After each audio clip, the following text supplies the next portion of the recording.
so scared to leave my house, so I cannot run free from this. Always being watched by you, and that's so inconsiderate. My privacy, does that exist? Probably haven't heard of it. Need to live a different life, cause lights and cameras are in it. Trying to find a silver lining. All I wanna do is avoid the violence, but you're here again, I'm losing it. There's no more screaming in silence. Get out my face, turn off the flash. I hate the fame, no more of that. Leave me alone or I'll collapse. I need a break, don't feel the crack. You follow me anywhere I try to be alone, I find you there.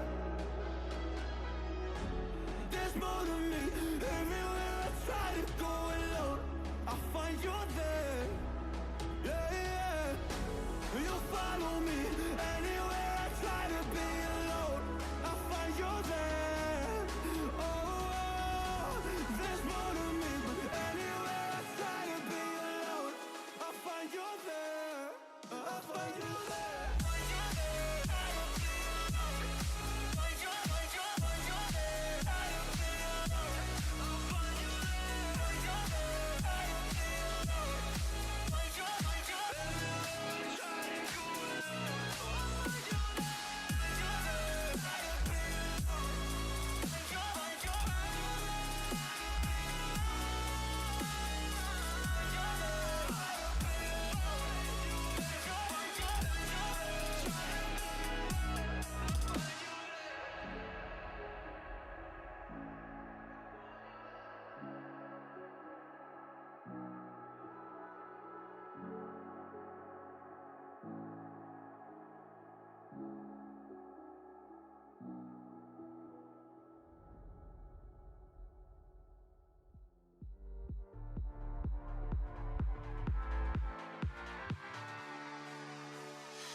Change a thing now, there was never trust.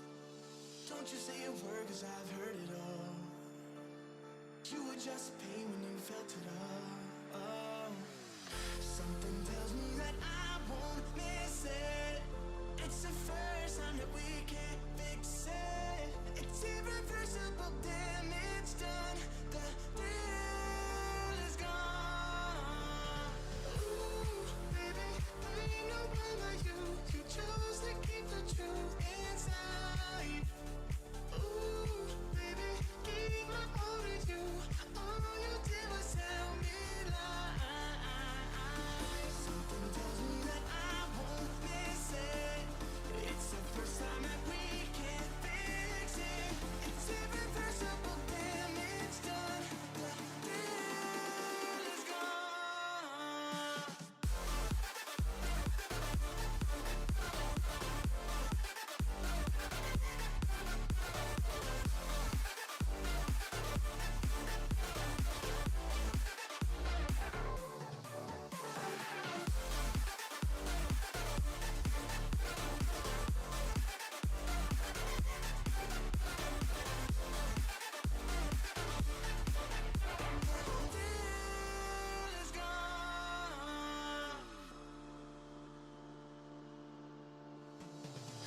Once you leave me, it's over.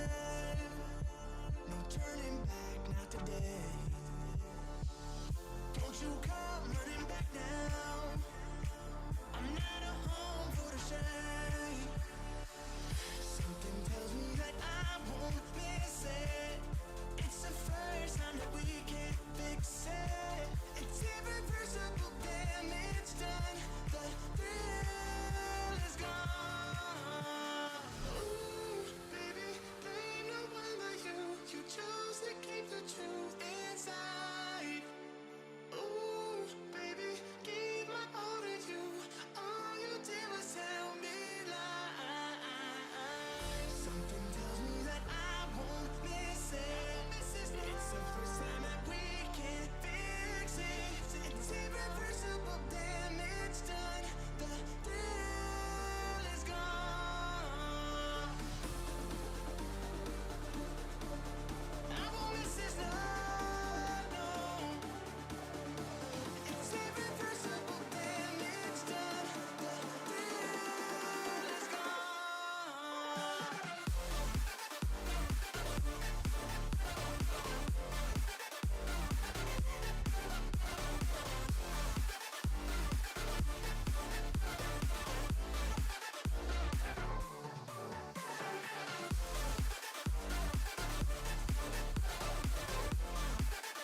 Hello, hello, hello, and welcome back to yet another stream of Boomeadow Builds, the State of Anarchy. Hello, Spinner, how are you?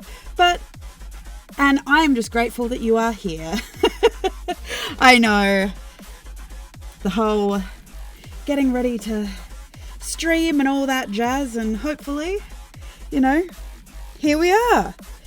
And yeah, I just appreciate that you are here spending time with me this evening and things like this. So I am enjoying how hardcore this music is right now. It's going a little hard, but here we are. I hope you are all doing well. We are going to be continuing to build Fairy Cross, which is in Vordomin, in the Court of Lightning in Feyawyr, which is the Feywild of my world. I hope you are all doing well this evening. And hopefully, fingers crossed, and I say this every time, you are not furniture, Spinner. I say we. I use the colloquial we. I love having you here because it saves me from sounding like a crazy person and talking to myself. And you know what? I appreciate having you here. It certainly makes streaming a little less lonely, and I think, Spinner, you are one of my oldest followers. You've been around. You are here. You've been around for a while. I love it. I need to turn down the music because I feel like I am deafening myself. Thank you. So, what we have on the screen right now is... Wait, before I do that, if you actually want to see where these maps are being built, what they are being used in, you should definitely be here on Saturday night for the very first session of the State of Anarchy, which is the Dungeons and Dragons campaign that I will be running it in. It is using the Dungeons and Dragons 5th edition rule set at this point in time. However, we are welcoming of all TTRPGs around here. So, but if you want to see that and my wonderful players who are involved in this, you can actually see their names down below in the About section as to who's going to be in this campaign. But if you want to know a little bit more about it, hang out here, stick around, and basically just, I am open to answering questions about the world lore. The reason I do these streams is literally to talk about the world lore that others may not get to hear about, and they may, like even the players, may not see or hear. It just depends on what they do in the world, basically. So we do have an amalgamation of players who have been around for quite a while, and I have played with for quite a while, and new players as well. We are, for those who have seen me play over on Evil One's channel, you will recognise Valcor, I'm Rosewood, Tyrant Dungeon, and Tide Runner, but we are also being joined by the wonderful Zegent and Maynard for this campaign. So I'm very, very excited. Tyrant Dungeon, how are you? Apparently everything is sore. Why is everything sore? I don't recommend everything being sore. That sounds like a terrible place to be. Don't do that.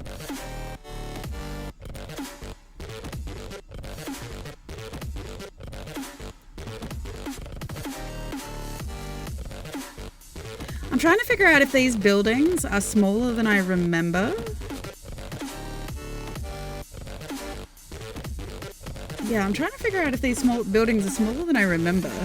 But I'm fairly certain that these are the correct size, and this is just a really big map.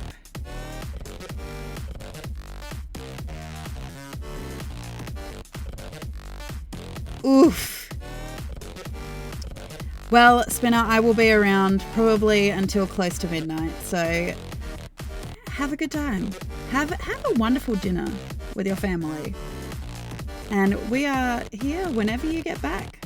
So, yeah, just have a great night. Oof, yes, Tyrant Dungeon. That does not sound like a fun time. Hot, sweaty, just in general not a fun time from the sounds of it. I hope you managed to cool down and you stayed hydrated though. That is very, very important. That's a very important thing to do in the grand scheme of things. Ooh, we have Valentine's Day. That's cute. Ooh, 3D modeling. That's kind of cool. That's very, very exciting. They have recently, I do know that they recently moved a whole heap of this around. So let's have a bit of a look. Hello, Tigress. Hello, Tide Runner. It's wonderful to have you here. Yeah, so they've changed all of this kind of stuff around. Universal, that's what they're calling it now. Okay. I'm just seeing what they've actually changed in here and added, because they've added certain things, they've added certain details as well. It's very exciting. And I won't redeem... I haven't actually done anything yet, Tide Runner, so... Yeah. Incarnate's got some really cool new add-ons. Oh, look. I'm very, very intrigued to see what they've kind of added and messed around with. They've increased the detail on some things. Thank you, Tired Runner, for putting up all that information. I'm just having a look and seeing what else they've added. Because I know that they added more tents and things like this. Tents, details. I do like that they've also made this interface bigger. So you can see things a bit better.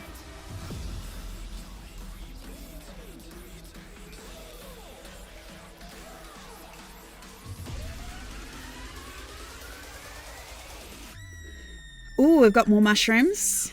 That's exciting for the forest.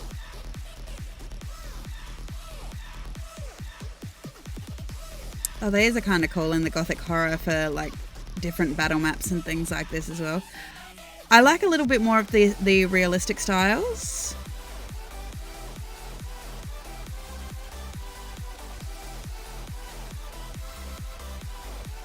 I do know that they've added in these modular buildings too, so you can build stuff. So I'm very excited about that.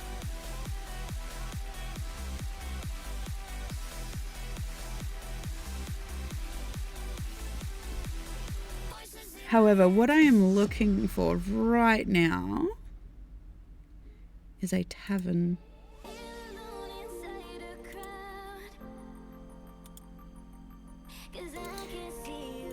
And I've been in the process of, just make sure I've got my notebook here so I can make notes of the colour changes I make.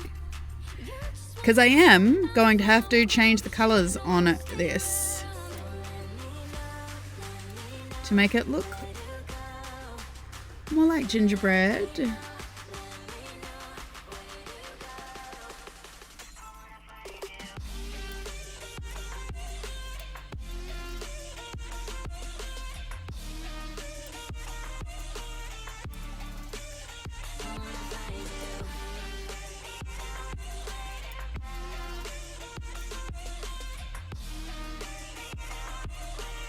It's this weird orangey space. There we go. Now, I believe these buildings are...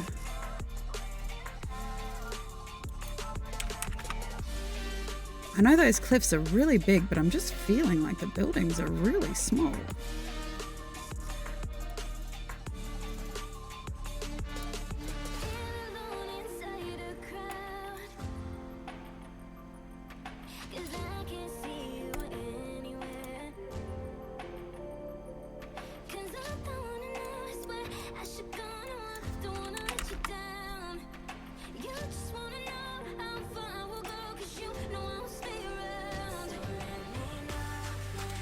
make a note of these building colours as well.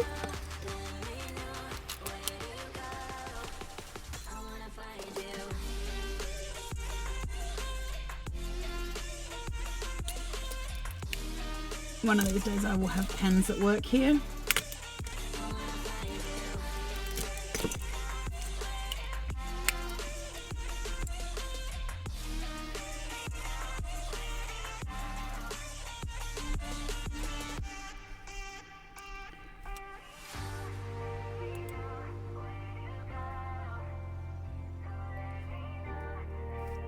Okay.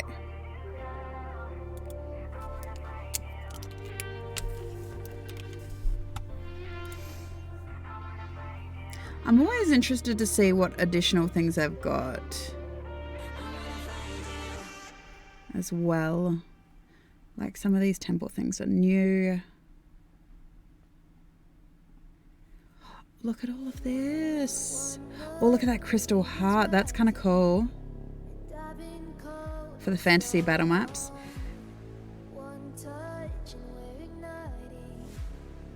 I wish that they made this always available.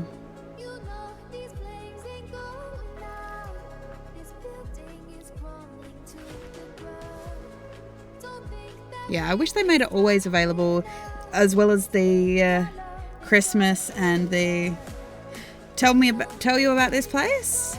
Okay, so the town I'm currently working on is called Fairy Cross. It's in the Sweet Hills in the Spring Court of the Feywild, which is ruled over by Durridge, I think it's the Green Lord, is the king of spring. Vordomir, which is the district area, is ruled over by Kani, the Soft Lady, who is obviously one of the Fey ladies under the Spring King.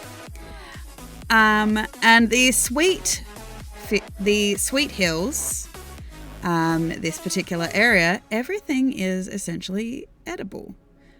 This is where the race of gummy people, ice cream people live. All of the buildings, basically everything is edible. That doesn't necessarily mean you should eat everything, obviously. It does come with the caveat of, you don't need to eat everything. Maybe don't. Because obviously some things do fight back. So it gets to kind of be this wonderful Technicolor. It gets to be this wonderful Technicolor, absolute crazy place of color. So at the moment I've got the backing map on here. If I go out and actually turn this off,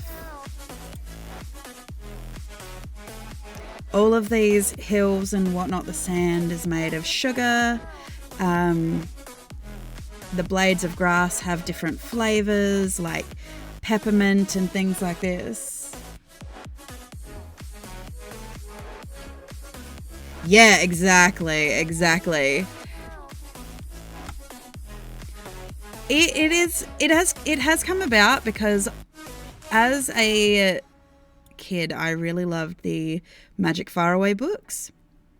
And one of the places that they went there was this insane Candyland place. And I just really wanted to bring that into it, basically.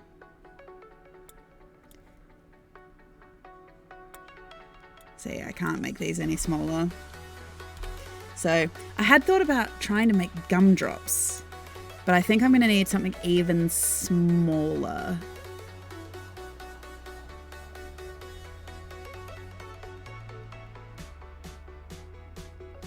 Which I know that there are some things, I just need to find them, which might get small enough that I guess I can put something that looks like gumdrops on top of this tavern building. Yes, don't eat the yellow sugar, don't eat the yellow snow, any of that kind of stuff.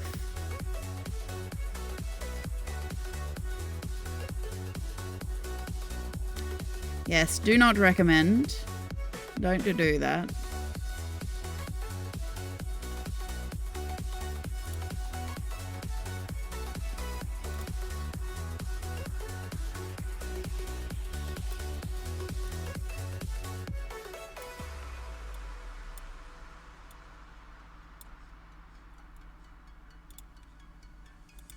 Can I get smaller? No, that is as small as it will let me get. But that being said, can I also potentially make other coloured ones? Yes. However, to make sure that we've got small enough, we turn off the random stamps. Obviously, I won't be doing this on every building, but it would be good to have a variety of just the main buildings. Will anyone notice this detail? Probably not. I mean, apart from you guys, because you are here and you can see what I'm doing.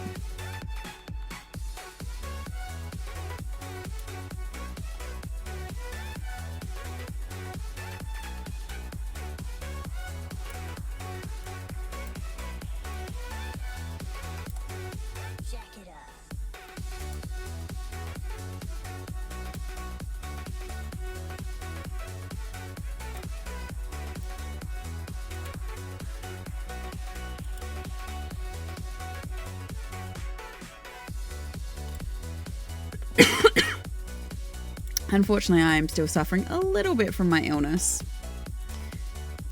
So if I mute suddenly, it is probably because I am coughing.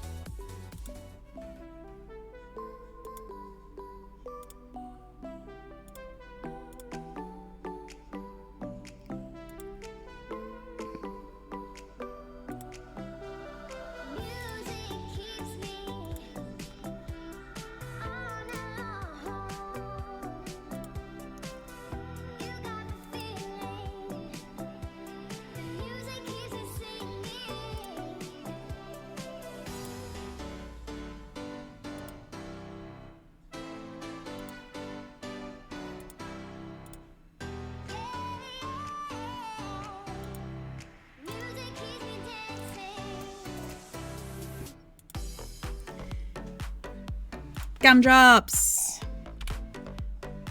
We have done all the gumdrops on that little building. Where else could I do it? What other little details? We could probably put some over here as well.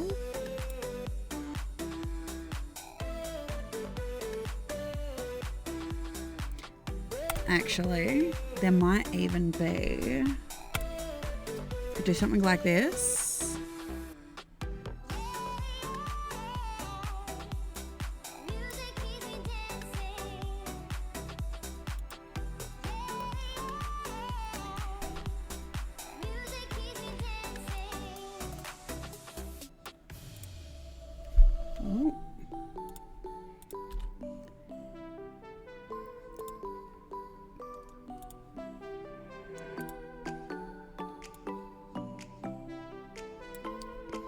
Make this a little smaller.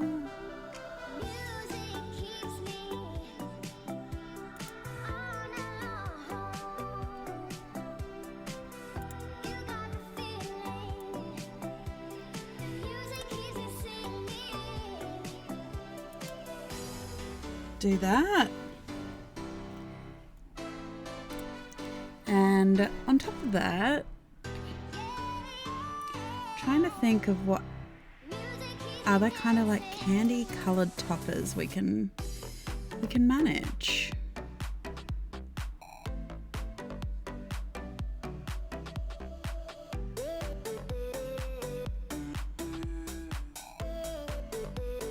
Or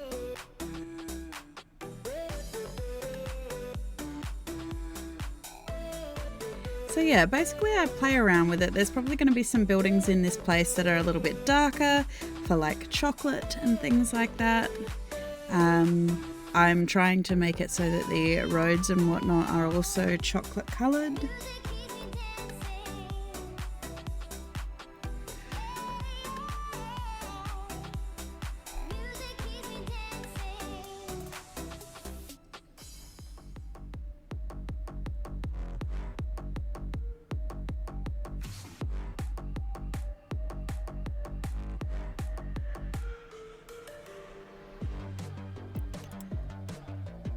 These heart trees are really cute.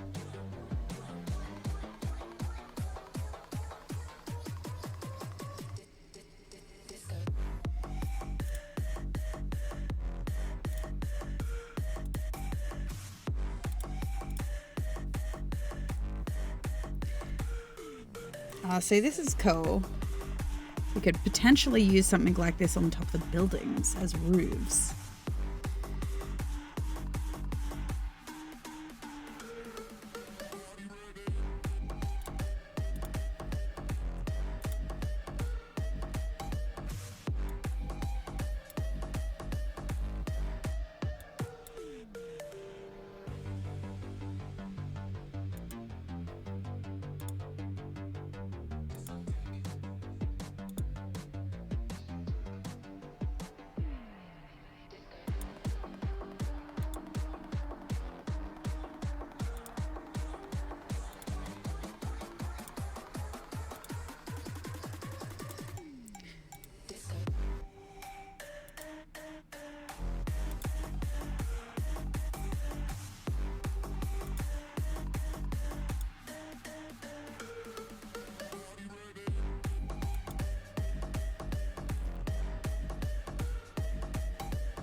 Trying to think of a good color combination here.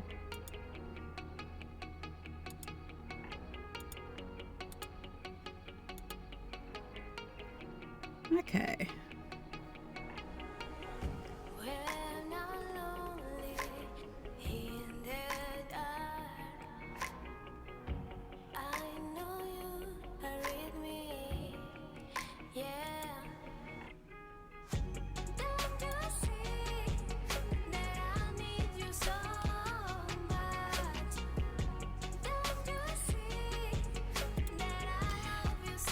This is where a candy cane kind of stripe could also potentially come in play. But if we get here with this for example,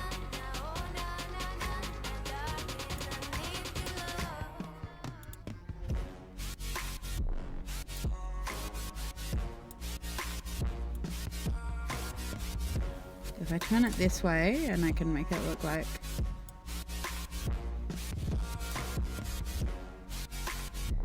some piping, maybe.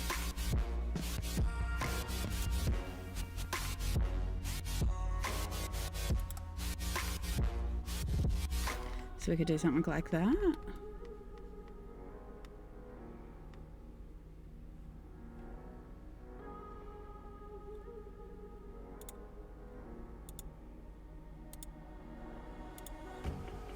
I think I want to change the color of this as well so we can have some blue ones. Like that blue? Make them brighter.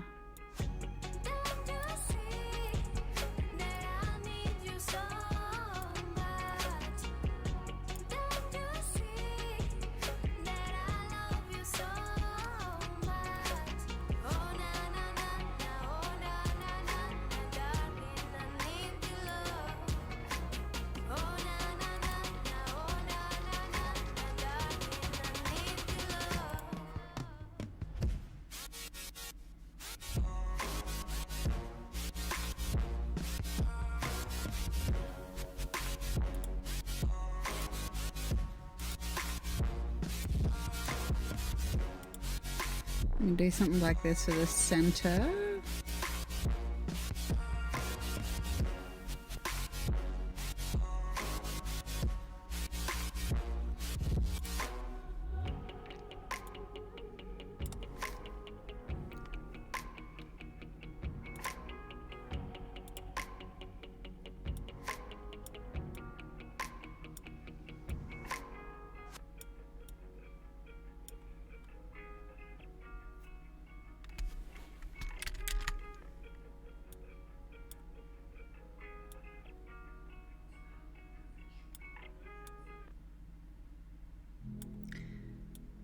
Oh, I might have to make the sticks go into the center.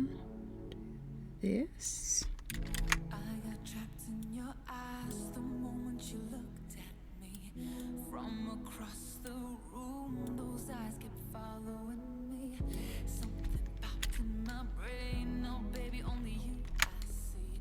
Feels like I'm going insane, and only you can save me. Feels like I'm drowning in ocean's blue. Baby, come on, baby.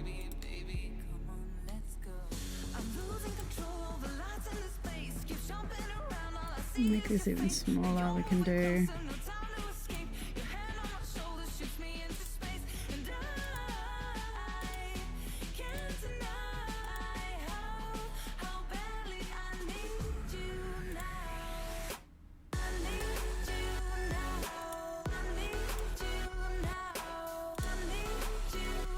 So there we go.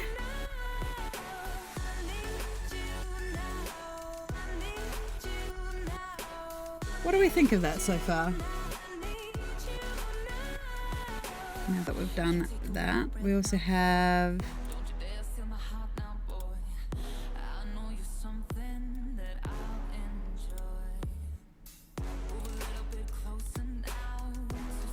got the tavern name, which this is the tavern over here, which is called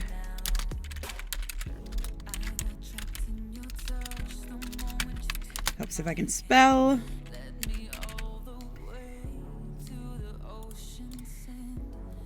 Part of me really just wants to make there a huge bee trade here as well.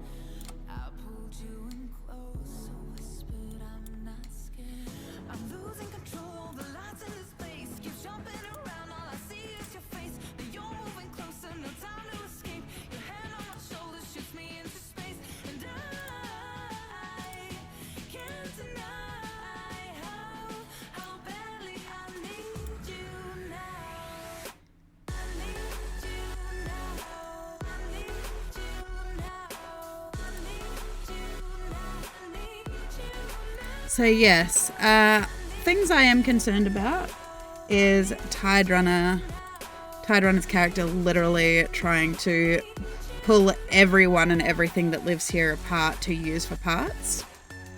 I'm concerned about that.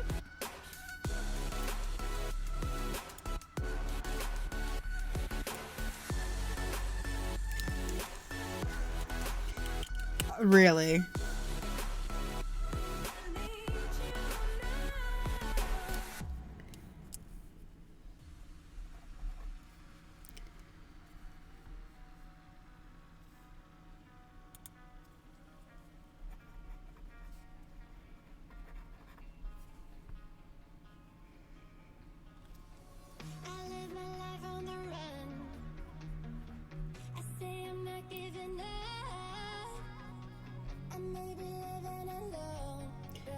I'm fairly certain you have actually threatened that you are going to do that to all of the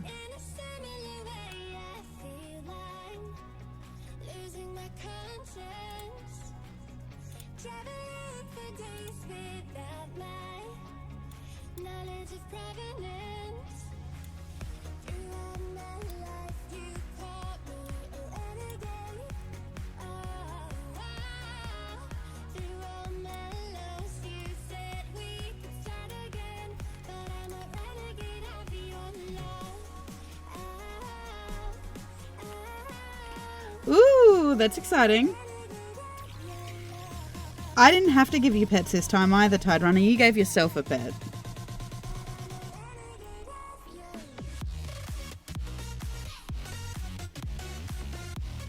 At this point, I'm also fairly certain that Bao counts as a pet, doesn't he? Which does make me question for Bao's safety.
I'm just writing down these values, by the way.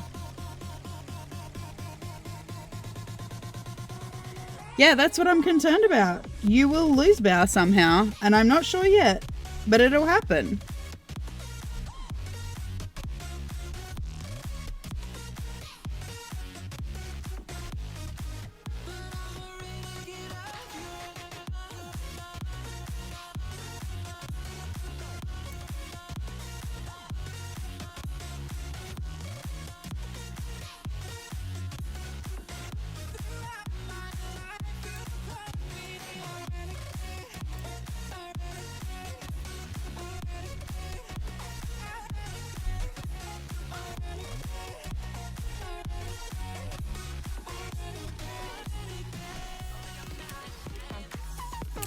Yeah, we're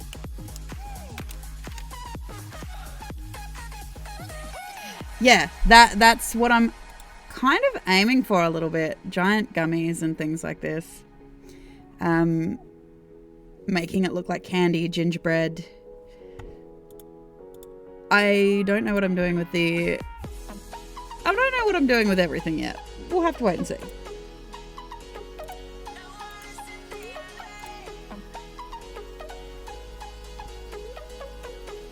Oh, there are actually apparently 2 taverns in this place.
Kind of a chocolatey color, I think.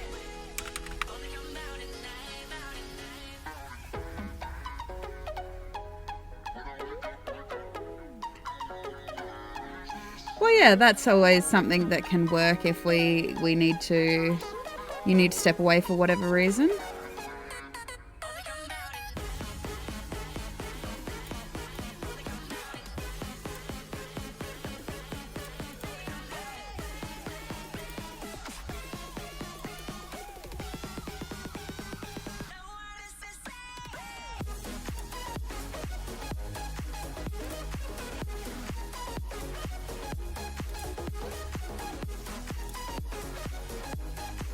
Now the green ones that I just wrote down, I did actually change a little bit.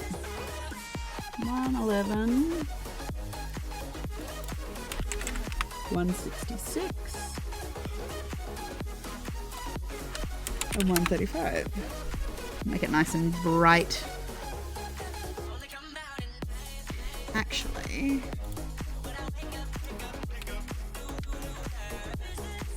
I think I did actually have an idea of what I wanted to do. We've got the red gummies. You only want to chase the feeling again. Let's be friends. You only need what's best for you and not them. Don't pretend. Now I don't wanna lose sleep, thinking about everything we could be. Let's A little just smaller to overlap it, and then with any luck, She said we're all made in Hollywood. Fake I'm going to be able to put a little everything we come to see. Go outside, it feels so Get another one.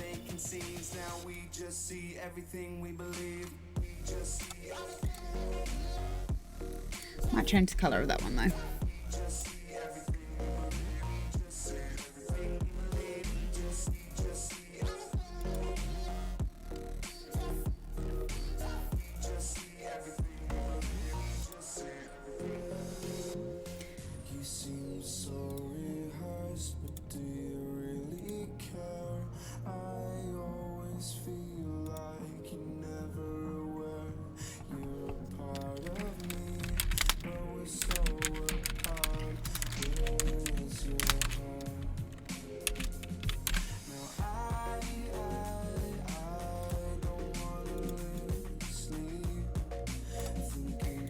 So just putting in all of these buildings, going through slowly, figuring out which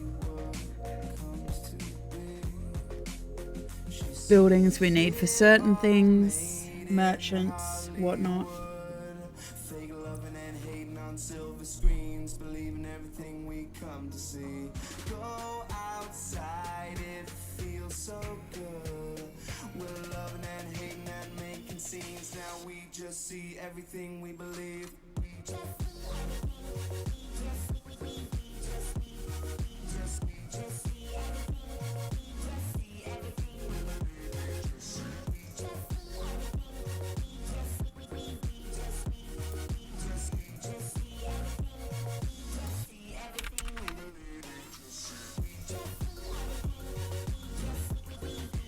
Candy herbs. I'm confused by the question.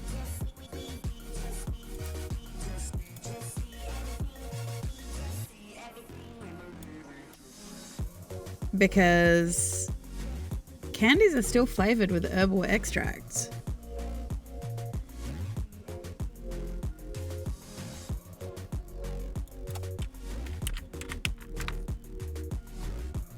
Candy plants.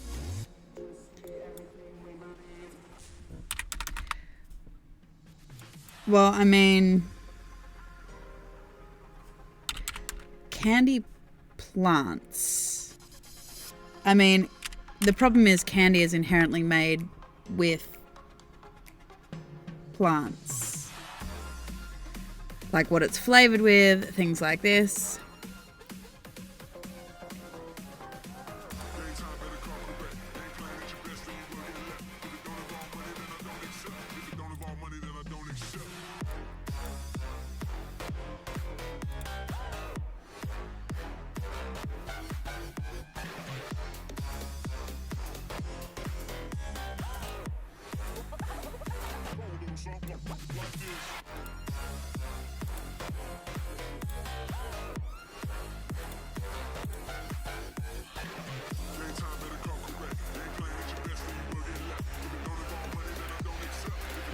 Yeah, this is what I mean. Like, things are already edible. Candy is already edible.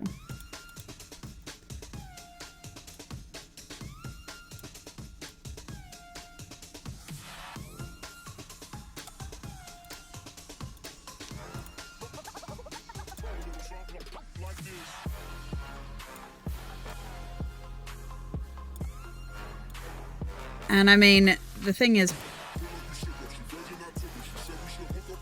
most of the stuff that candy in general is made of is already plant-based. Candied flowers, yes.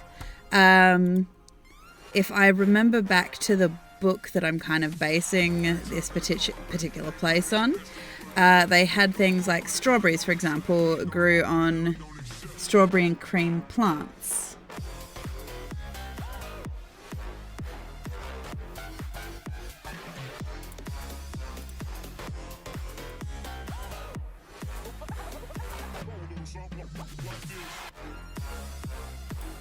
Golden Shore, I can do that.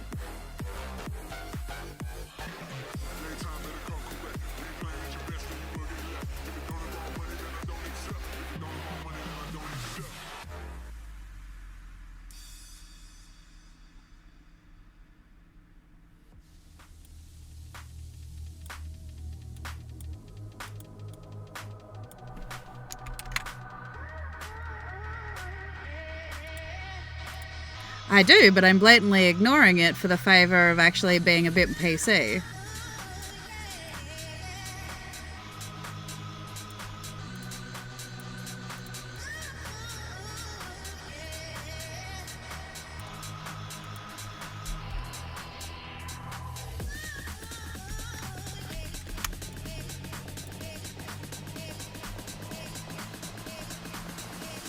Ah, thanks, Tide Runner. Thanks for stopping by anyway. It was wonderful to have you here.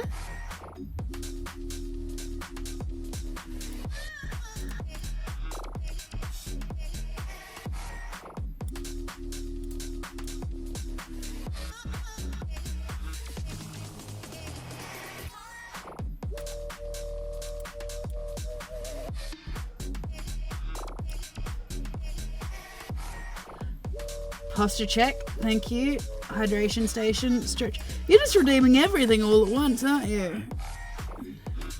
And yes, I will save for you. And I will also write down the name of that business for you, Tyrant Dungeon.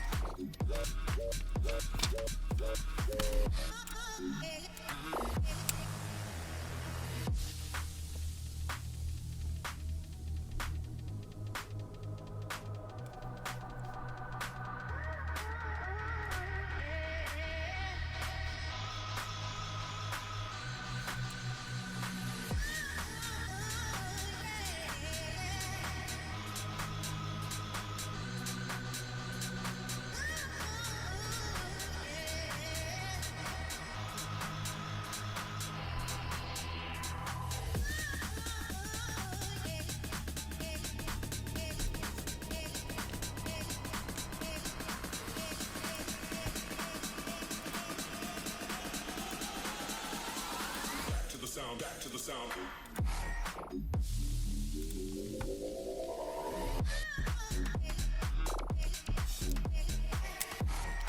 I mean, it gets to a point that a lot of the... It kind of gets to a point with a lot of the business names and town names and things like this that, for example, the players are trying to sneak in and things like this. There is a level in which, you know, I do try and be a little, at least a little serious with my towns and things like this occasionally, because obviously it's something that I'm really proud of, the actual world building and things like that. So, but it was a very clever pun. I do like it.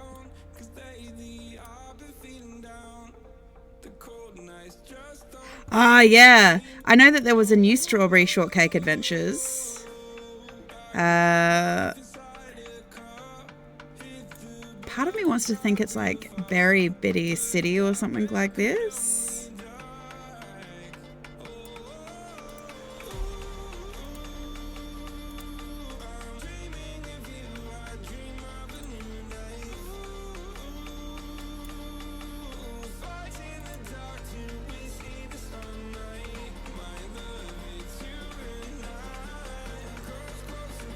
And I'm not surprised, Tyrant Dungeon, that you named a place like that, considering... Ah, yes. No, I understand that.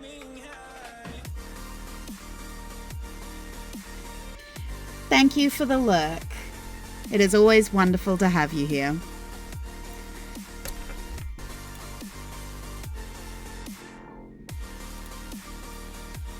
And I very much appreciate it.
Thank you for the heart, Tyrant Dungeon.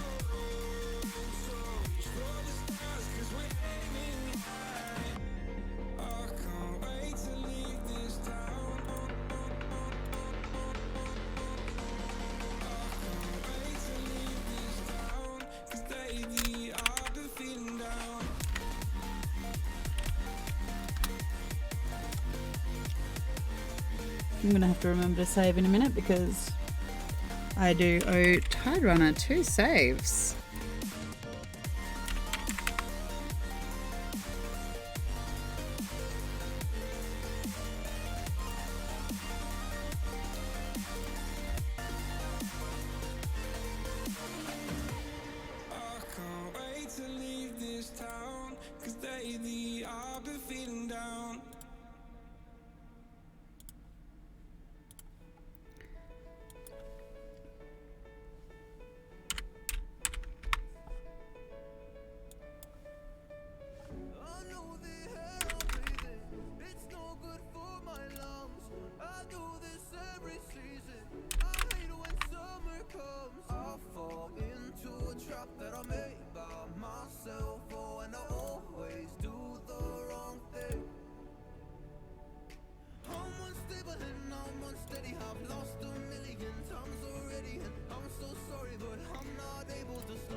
Yeah, I watched a lot of Tigress. I watched a lot of Strawberry Shortcake. Actually, just a few years ago from the relaunch that they did of it, because my young daughter was really into it at the time.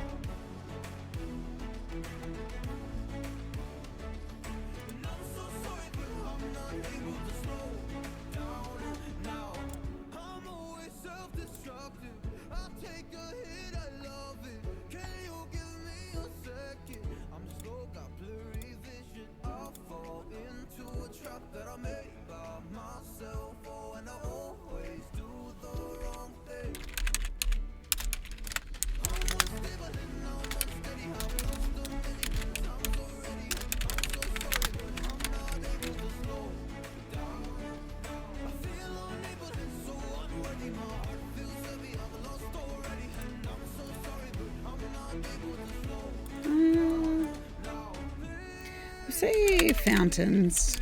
Instead of a well, we'll do a fountain.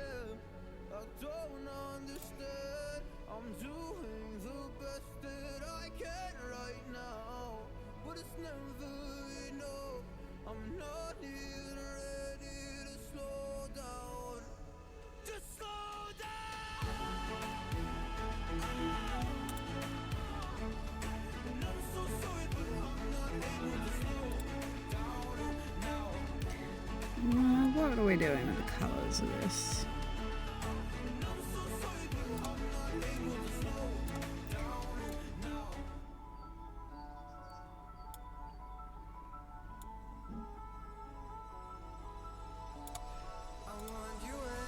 Obviously, I do have to keep it that water still flows. Thank you for the follow, Nerdy Sakura. I hope I said that right, by the way.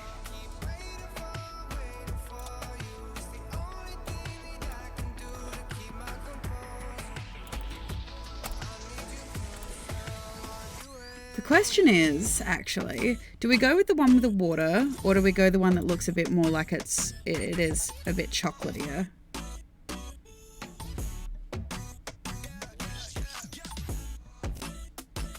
Yes, I probably should hire some more guards. This is what tends to happen. Oh, good. I'm glad. I'm building a candy-coloured wonderland for one of the places in my Feywild. It is inhabited by a number of people. A lot of the people that run businesses here are varying different species and whatnot. We have the Raken, which are the raccoon people. We have Corcade, which are they started out as a Fey corgi species and have grown to encompass other species of dogs as well, like Fey corgis and whatnot. We've got obviously Owlin, Myconids, Opterans, which are your moth people. We have the bearkin, particularly koala bearkin, dragonborn, fairy dragonborn and things like that as well.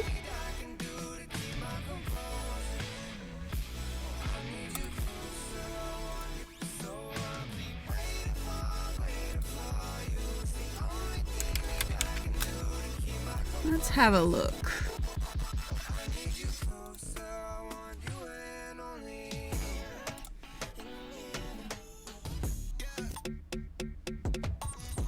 I want these ones. And we'll build a market, I think. Well, we've got the Whispering Compass market here, so...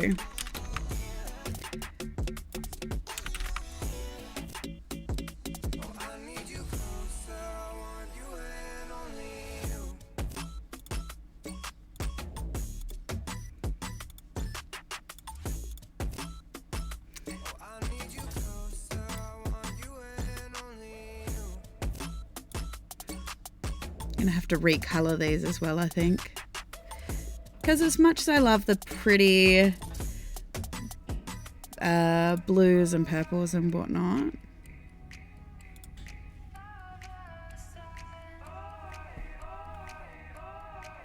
change up the hue a little bit, I think. But I can't actually see what I'm doing, so I'll turn it up so I can actually play around with it a little bit. Well, that's very Cheshire Cat, the pink and the purple.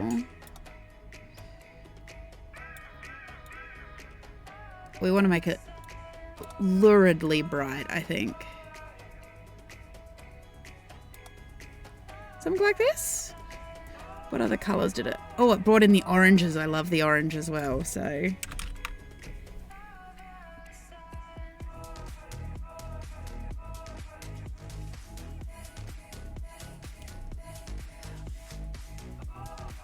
Thank you, Queen Zephyr. I will redeem your save for you.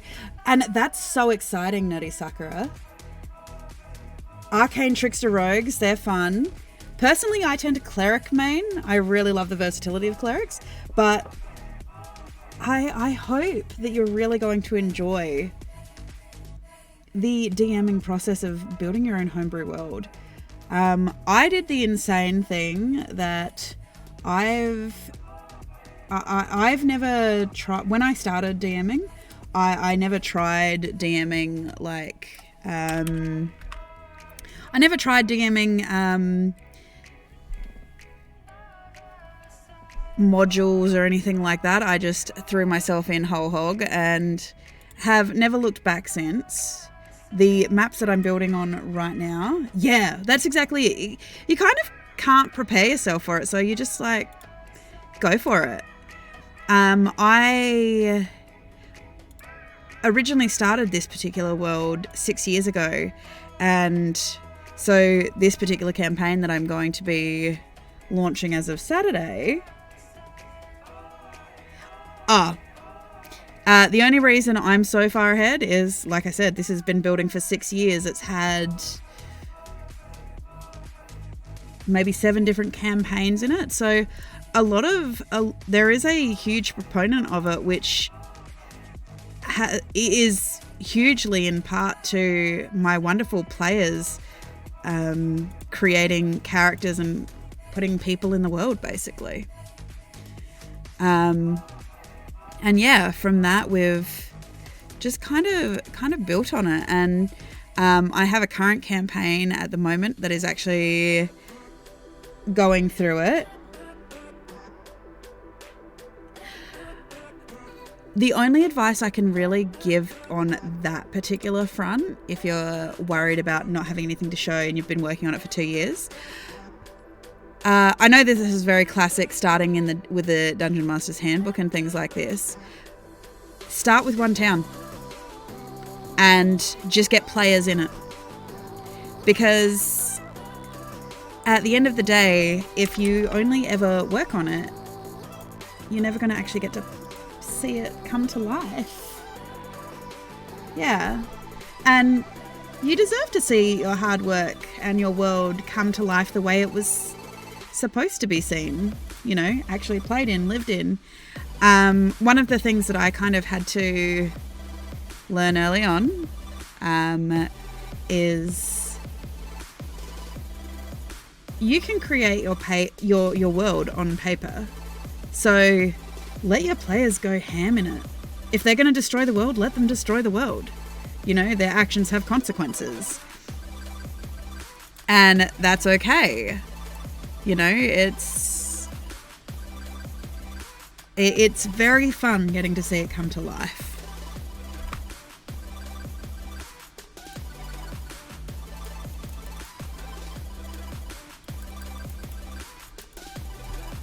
Now, that is way too big.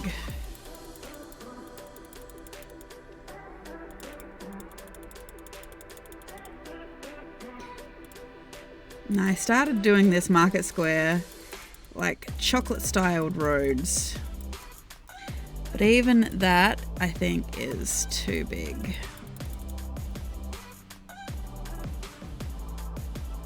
Yep, basically, even this campaign that you'll see on Saturday, all I have actually planned is the first encounter. They are, what the players know, obviously, is they know they are starting on a ferry.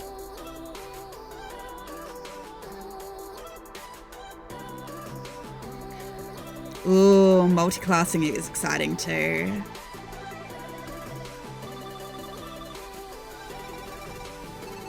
What are you thinking of multi-classing it with?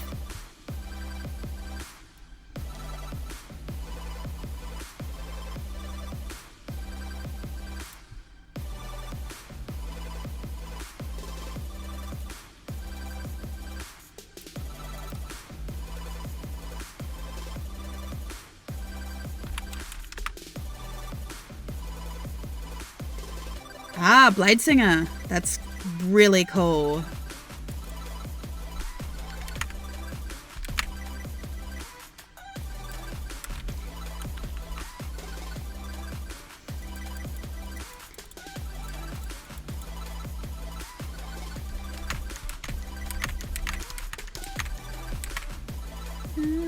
I actually might even go a little bit less opacity than that. So I can bring in some of this pink.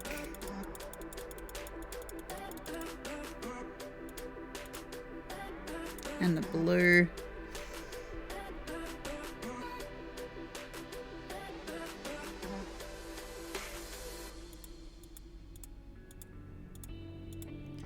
Oh, I 100% Zephyr think that everybody should 100% try DMing. At least try it out.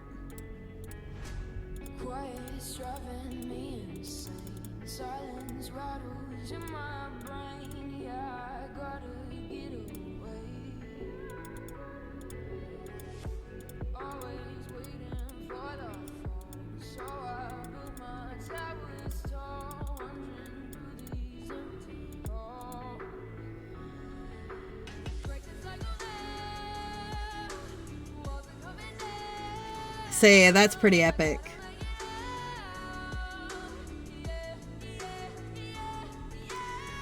Yeah, definitely. Zephyr is currently a player in my Tuesday campaign, which is in this world, but they are 60,000 years roughly, give or take, in the past.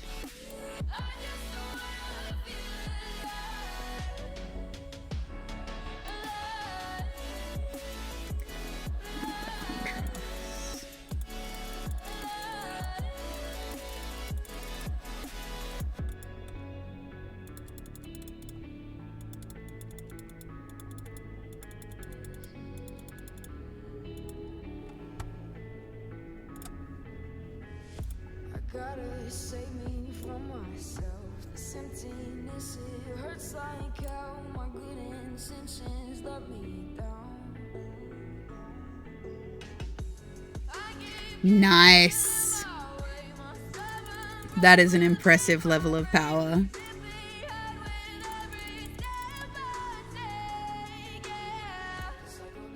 Bring the saturation up so it's just a touch more pink.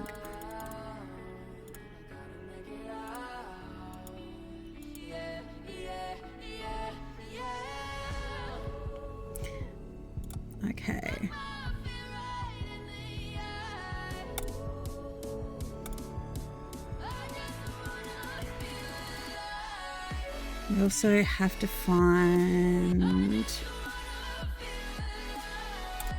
We'll go with this one. Actually, I'll have a look and see what other apothecaries there are. Because there might be some other that... See, again, the apothecaries already have like this really wonderful candiness to them.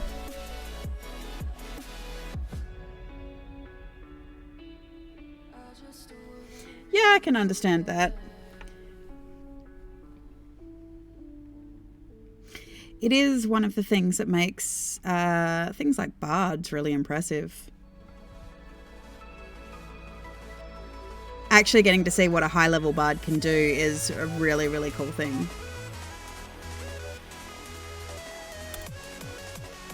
You're already really bright.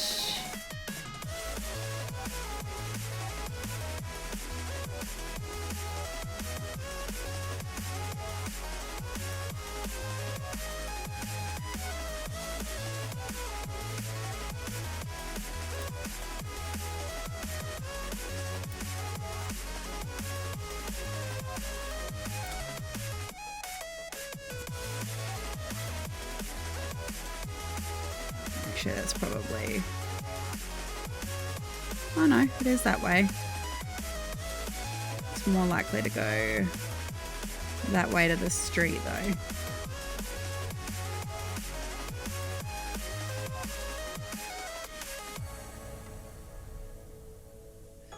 Yeah, I can definitely understand that. There's nothing worse than feeling like your character has no power to actually affect the things that they want to affect.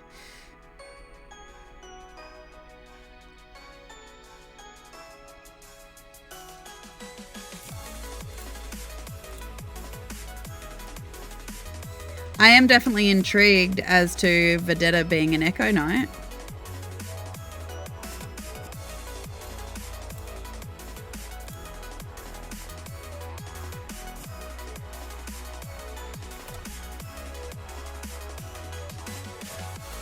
Because I wonder, being an Echo Knight, like, who she's making her Night Oath to, basically. That'd be really cool.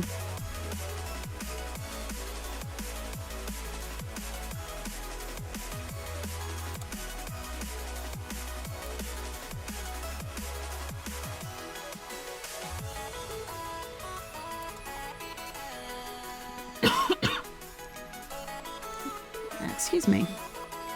Trying not to cough directly into the mic when I need to cough. So hopefully it's not blowing anyone's eardrums out.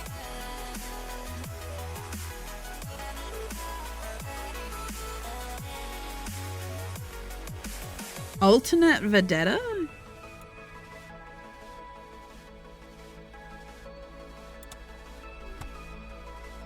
I'm intrigued by this concept of alternate Vendetta.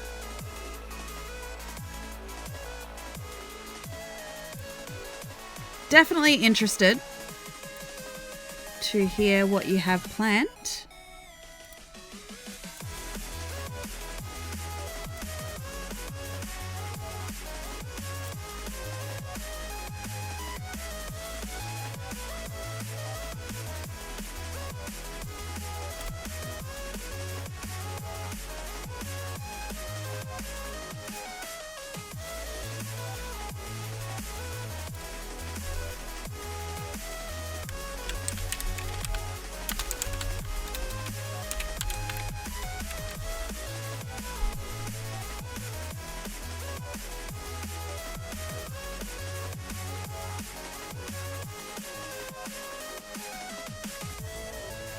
Interesting. See, that's really cool.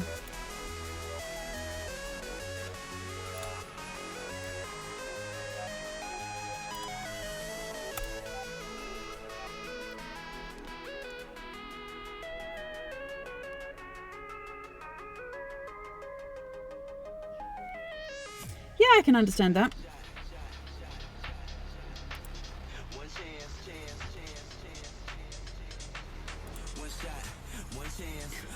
I, for one, am looking forward to more once Evil One is a bit more available around their work schedule. I look forward to actually having some of those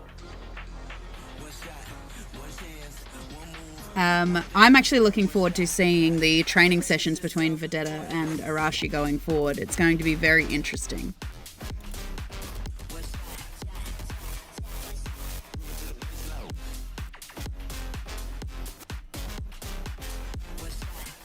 That's a herbalist there. Got another one here, but that's Gothic.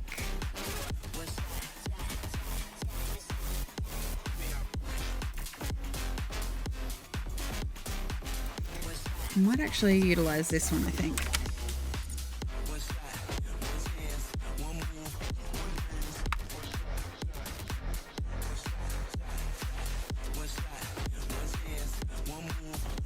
Oh yeah, I definitely going forward am, especially because so many members in the party want to multi-class. I'm actually really looking forward to leaning into the storylines as to how each of the characters do it, and actually playing out those scenarios, getting to see those interactions between the characters basically as they forge deeper friendships and things like this. So I'm actually going to be leaning into this to try and see if the party becomes a little bit more cohesive, because at the moment they are a little separated, and some of that is in part because of all the snitch shenanigans that have been going on.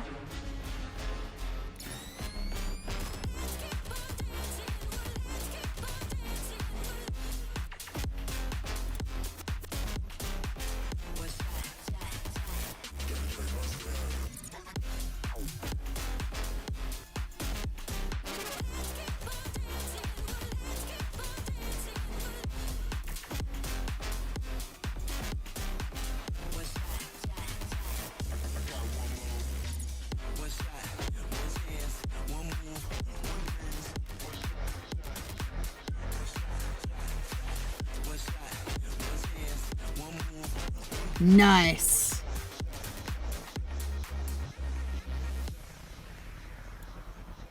That is certainly one way to deal with it. Oh yeah, poor Sabata. Not wanting the party to fight. I did like that. But yeah, that's a really cool way to do it. Nerdy Sakura. I really like that. You give them one last chance to see reason, I guess.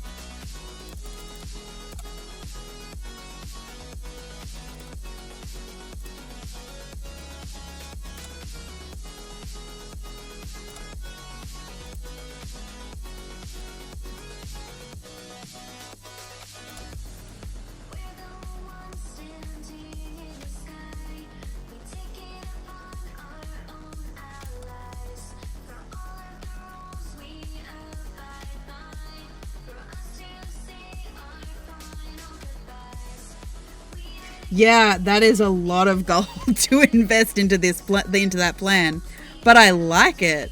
It's clever.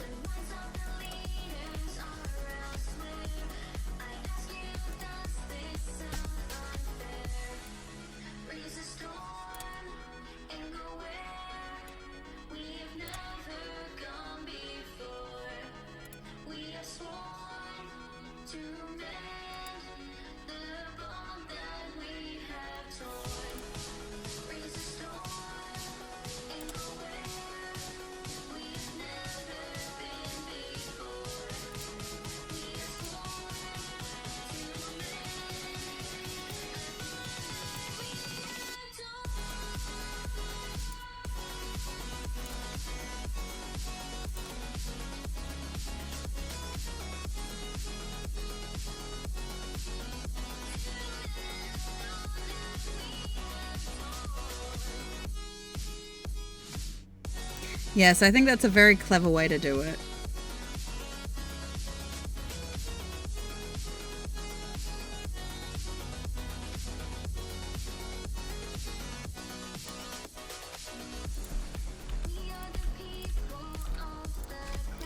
And do a save.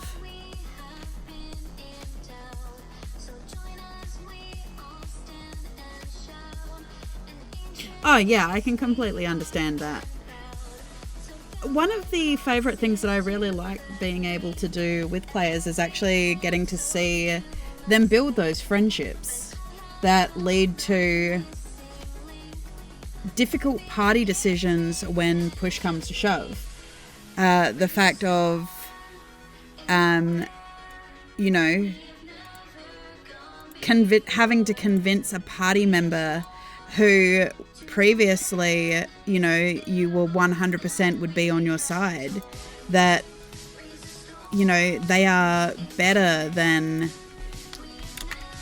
whatever, well, let's be honest, most D&D characters are traumatized, but they are better than whatever trauma that they are kind of like fighting off. And I love getting to see those inter-party relationships develop, and I've discovered as time has gone on, I generally don't mind whatever build players want to make, as long as there are really good story reasons for it that aren't just hand-waved. Nice. That seems like a really, really good mix.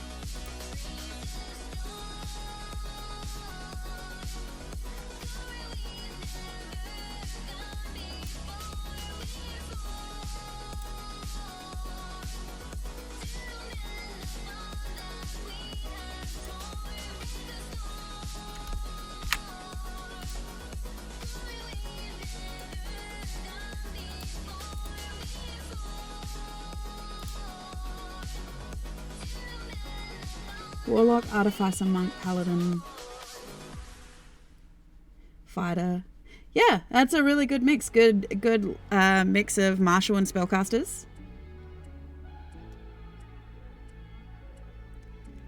Nice job.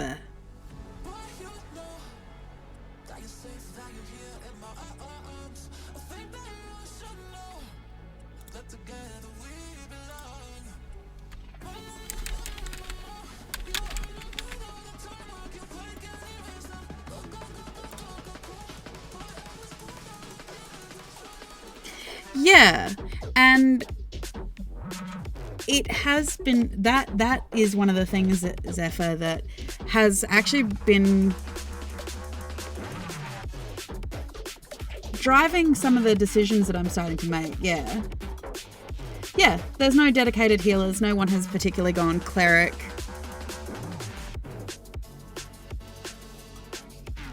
Yeah. I mean, most of the party for the Tuesday game are charisma-based spellcasters. So,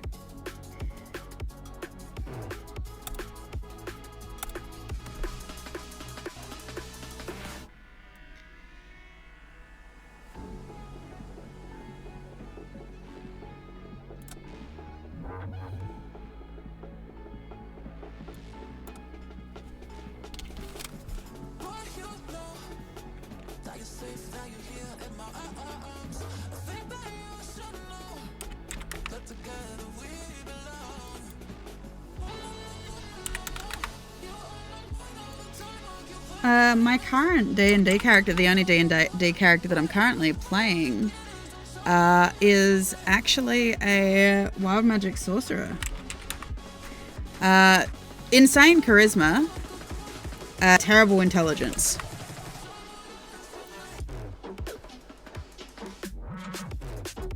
Yes, Grung Gang.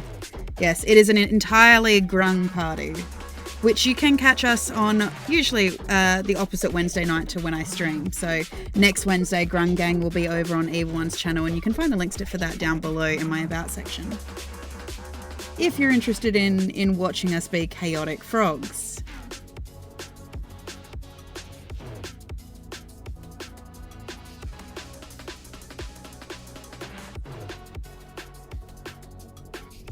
There's a lot to be said for charismatic characters, yeah. The frog character that I am playing, though, this wild magic sorcerer, it is a very interesting.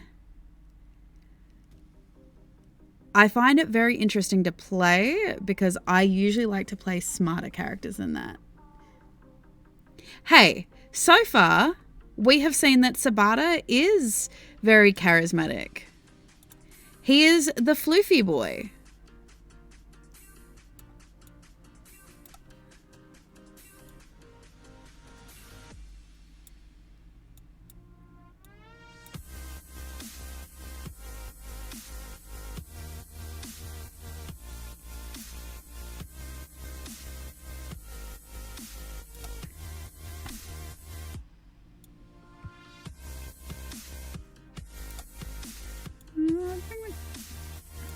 No, I do need the contrast stuff if I'm going to make it look like a cookie.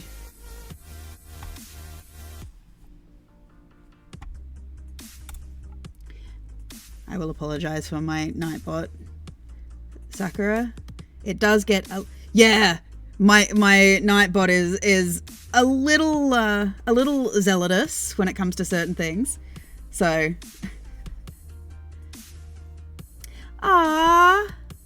we love we love it when, you know, love romance stories for characters.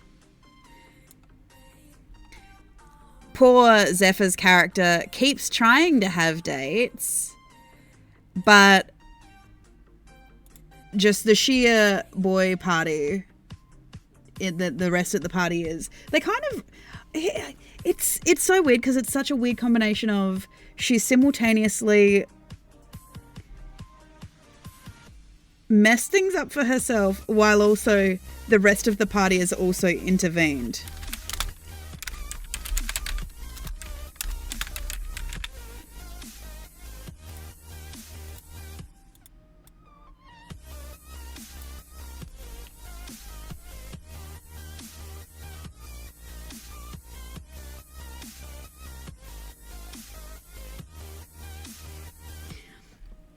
Yeah, I keep it around just because every now and then, you know, I like having the slight, well, knowing what some of my players are like and the way that they name some of the, because one of the things you can do on my stream is if you get enough channel points, you can name businesses, create businesses, things like this.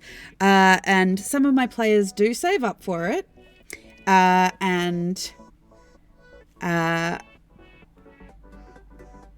just,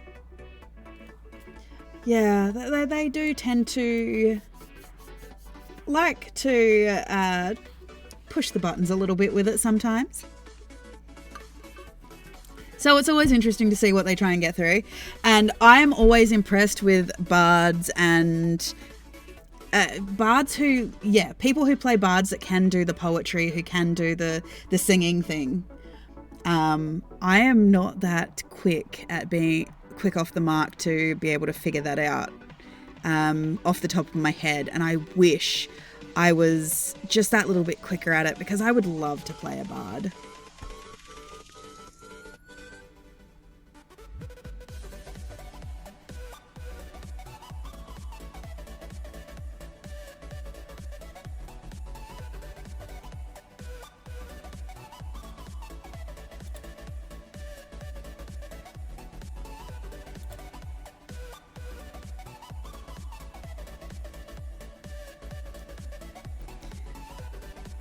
I do passable voices, that's about it. Yes, barely passable voices for a bit of fun, but beyond that, yeah, no, I despite the fact that I spent a lot of time doing choir when I was younger, throughout most of high school and things like this, the idea of trying to sing for a D&D campaign makes me really nervous.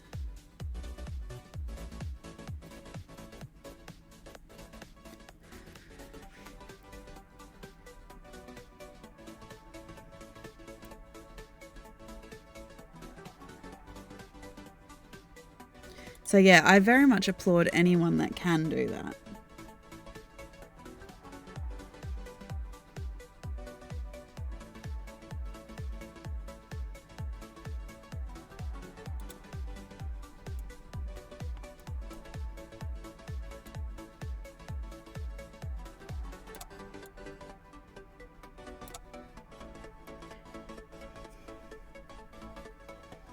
There are new pieces in Incarnate. They recently did an update.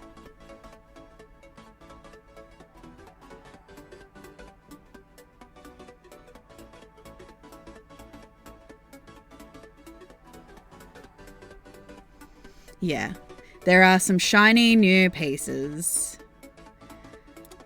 And as per usual, I'm going through and altering all of it.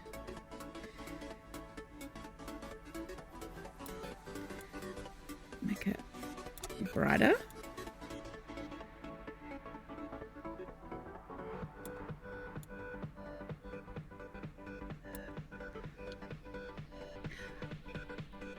There is a part of me. A proper I think they're still just barns.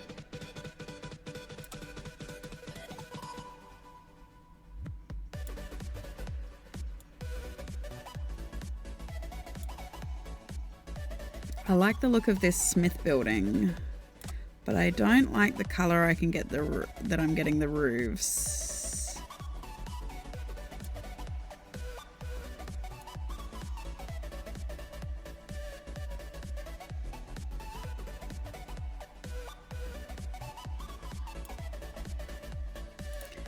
Might just go with the traditional color.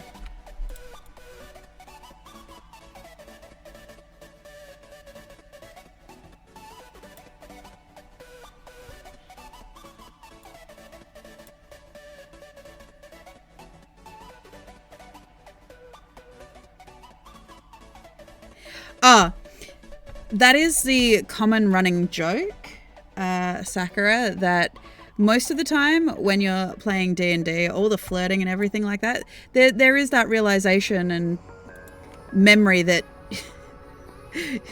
you are, in fact, talking to somebody you know.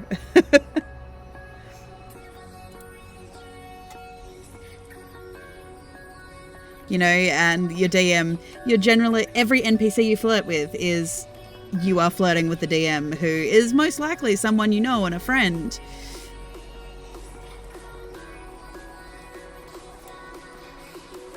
Now, I did say that there were some chocolate boxes down here, and I was going to utilize them to maybe do a roof of some description. This one.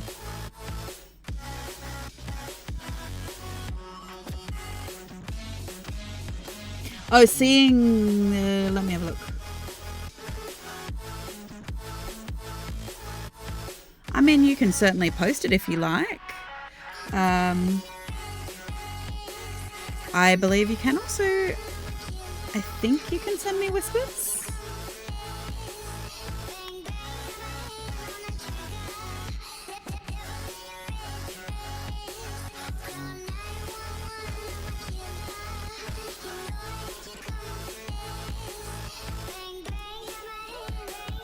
Which character is that, Zephyr?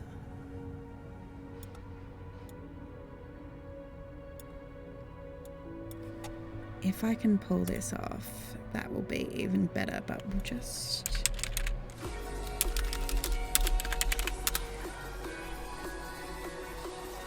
Might help if I change my Smith building. Because as much as I like this elven look...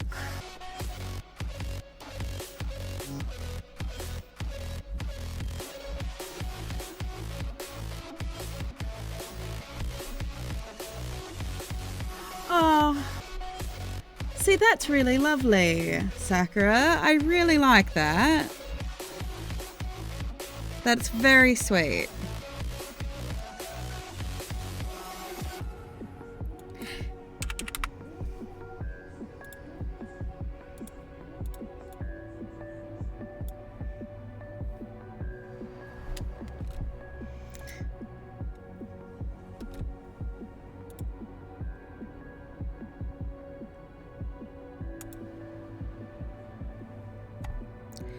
Well, I suppose if Vedetta does end up gaining the courage to do that, that will certainly be a change for her.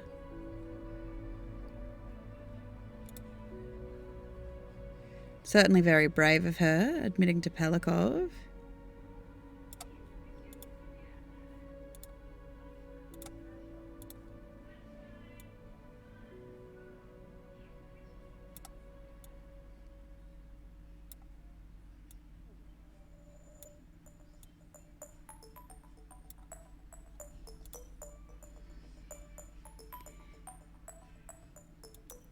I suppose in that regard, Morta never stood a chance.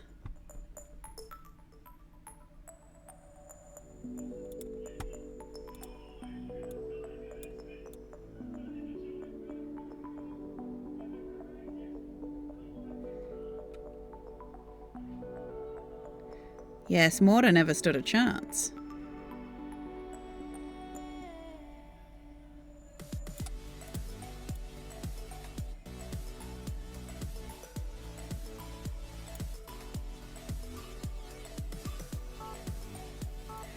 You are currently on an adventuring past 5 years in the past.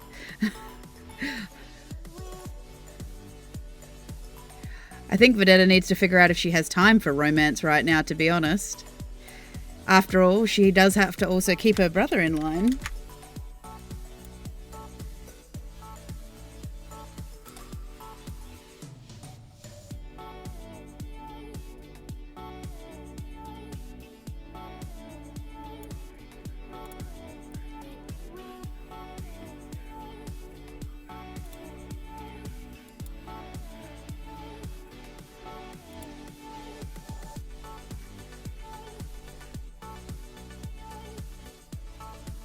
This is true. I mean, Morta is your best friend, so...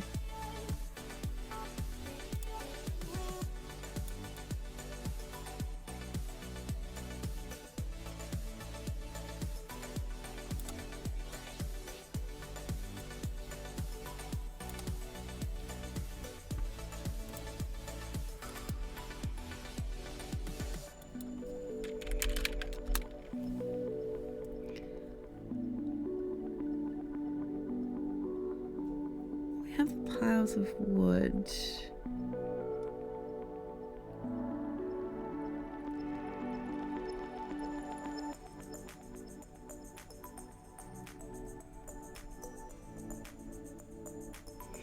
I do apologize if I don't catch every message, unfortunately.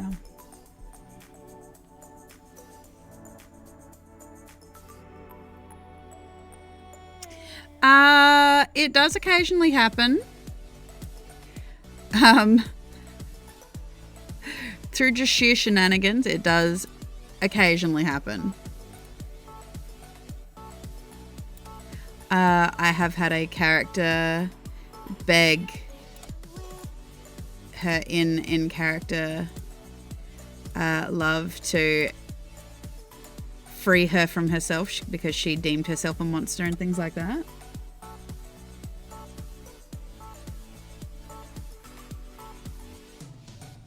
Yeah, that tracks, Zephyr.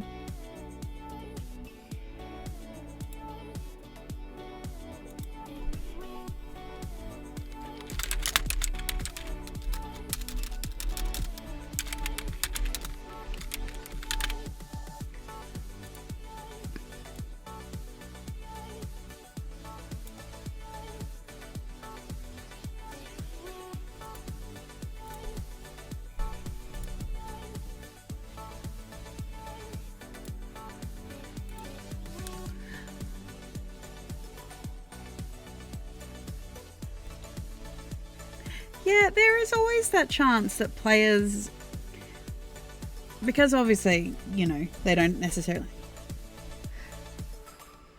There is never such a thing as giving your DM too much information. The DM, as a general rule, is they're supposed to be your adversary. You know, they are there to put, I suppose, in a way, put consequence in the way of your characters. So your characters have something to overcome. Because it'd be kind of boring if you didn't have something to, I guess, push back against.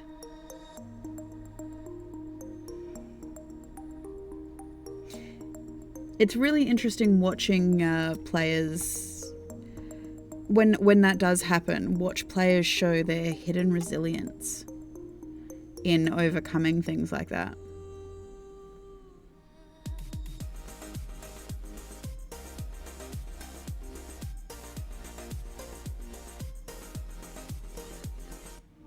Yeah, that sounds like a pretty classic DM answer.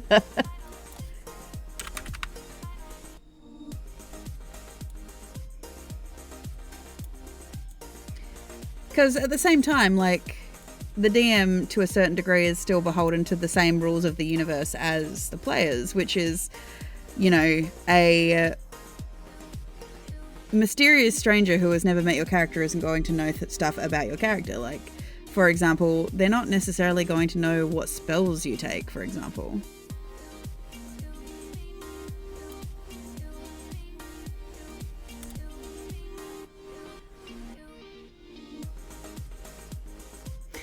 Oh, see, you've already done that. You've by falling in love with an NPC, you have opened them up to potential ramifications. I have in a previous version of this of one of the campaigns, one of my players had been reunited with their long lost love, and they had decided that they were getting married. And I'm not gonna lie, I did straight up kill his fiancée on their wedding day. Like, minutes before they were supposed to get married. But I also foreshadowed it that this is not necessarily the end. Death is not necessarily the end. He still had the potential to save her, because that which is meant to be together will always find a way to be together. It's just he had to figure out what that meant, basically.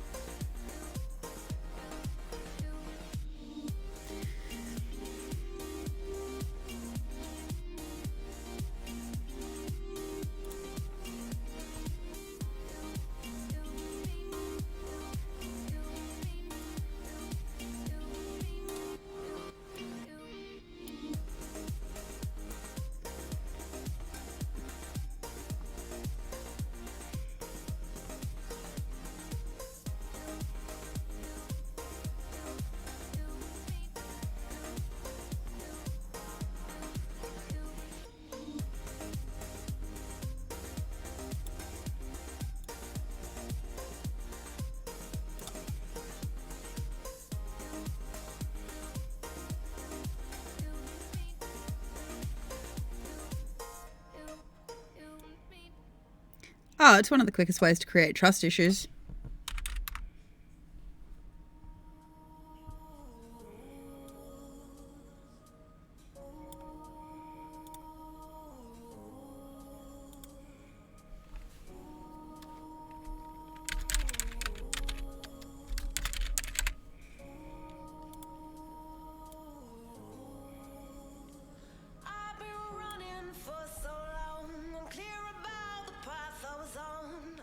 Yeah, I can understand that.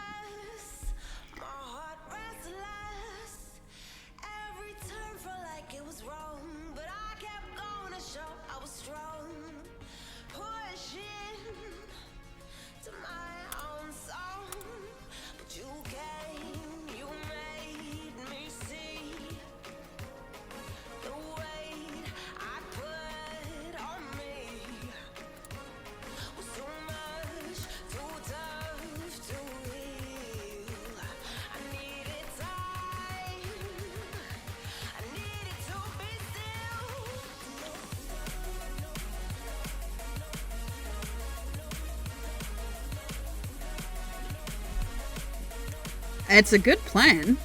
Definitely.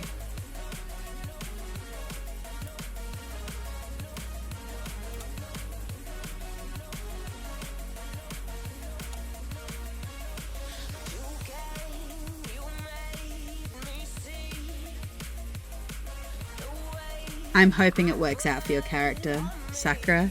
I hope you can save the love of your life.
This is true.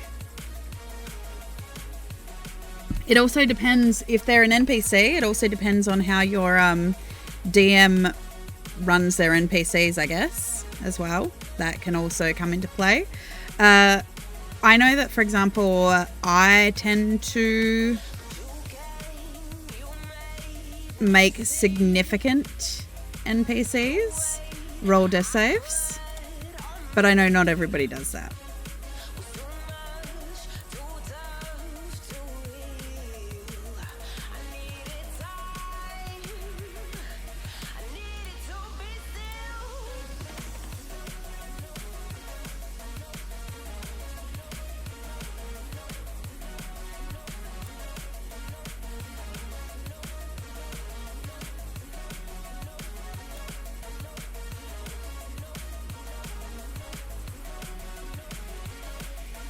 Yeah. Oh, trust me. I've heard wonderful stories about a crab that has been armed with a knife. They do an amazing amount of damage.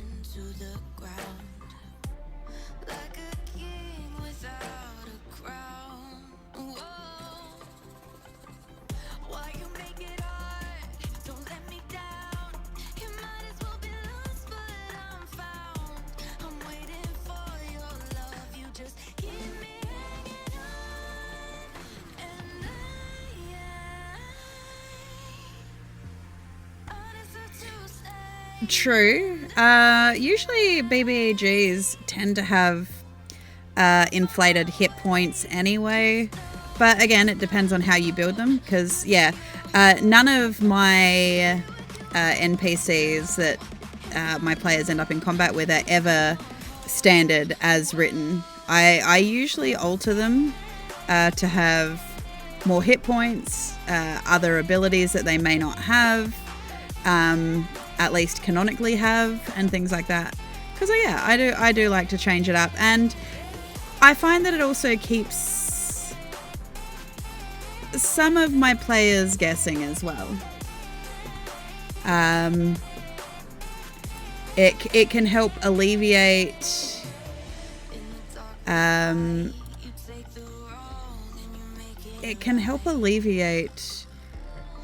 players who tend to know things in, like, for example, the handbooks inside and out and things like this. And yeah, I really like it as a way to challenge the players.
So this over here is a well, it's a school, basically.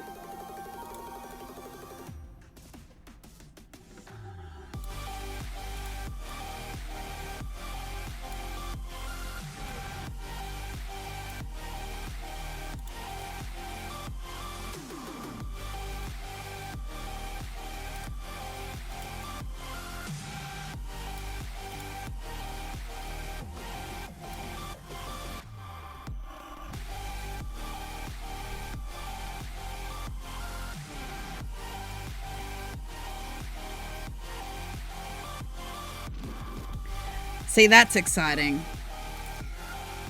I enjoy hearing from other DMs who manage to hook their players like right from that get-go.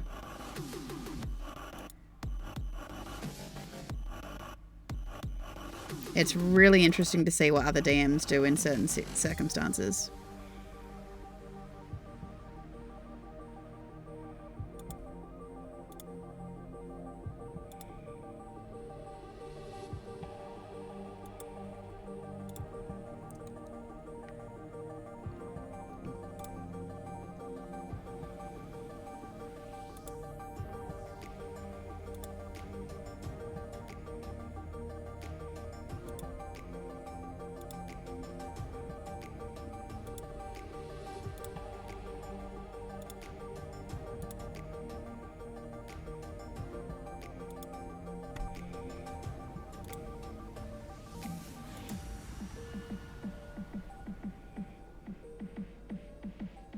Ah.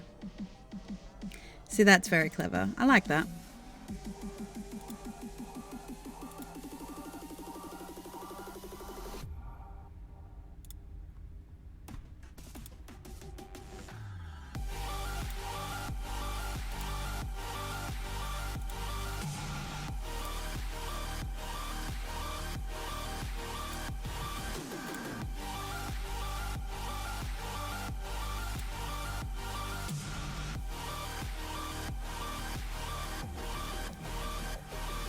It's probably definitely something that the party won't see coming either.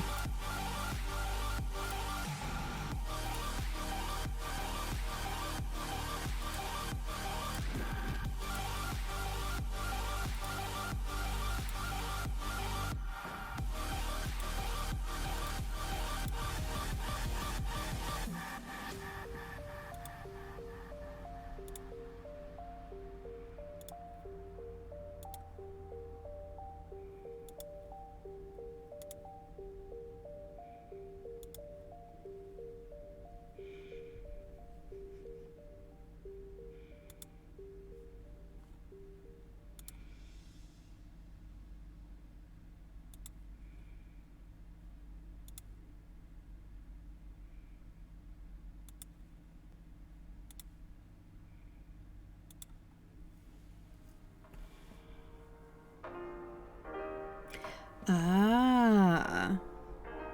Interesting how the plot thickens. I enjoy that.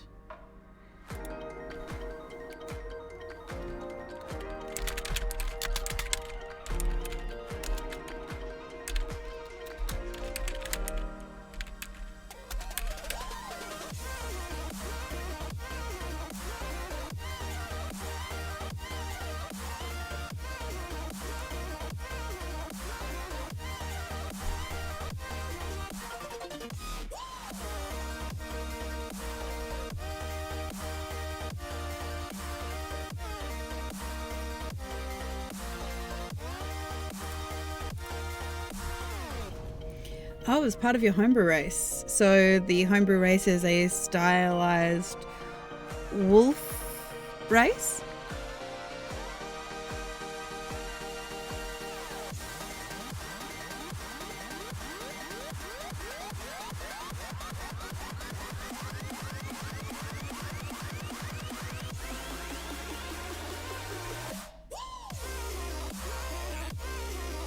Ah.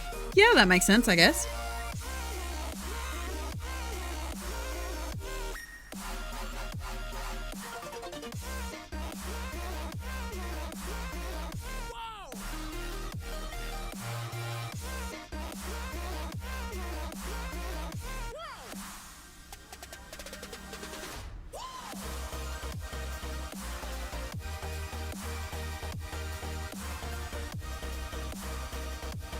I know the farmhouses are here somewhere. There we go.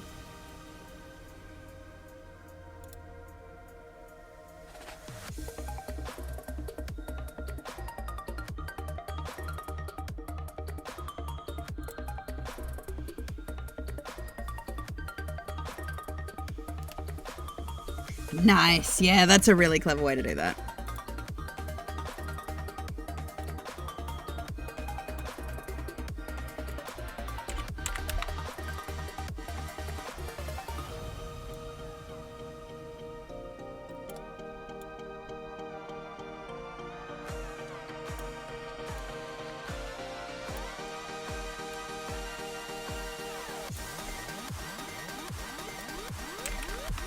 It's always interesting watching the players freak out just a little bit.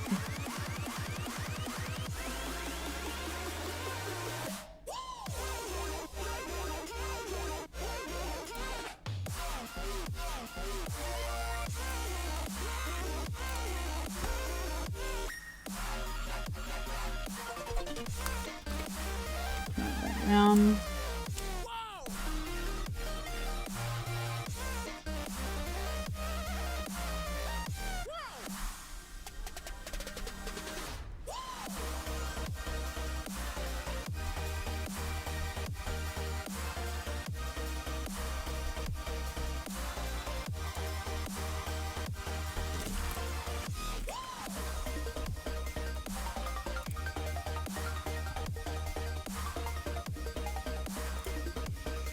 They did add more farmhouses, which I'm happy about.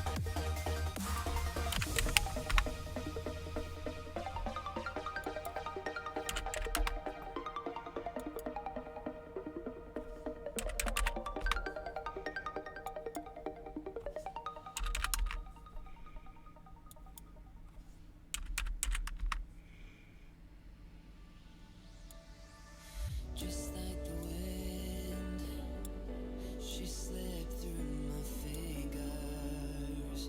Yeah, just like the earth beneath fell away,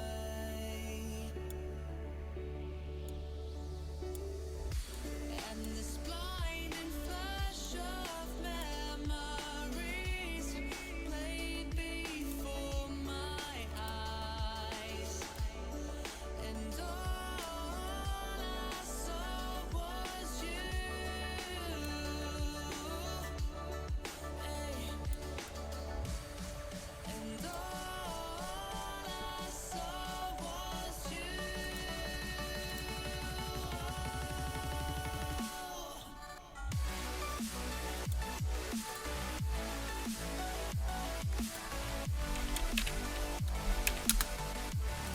Could have sworn they had a silo of some description.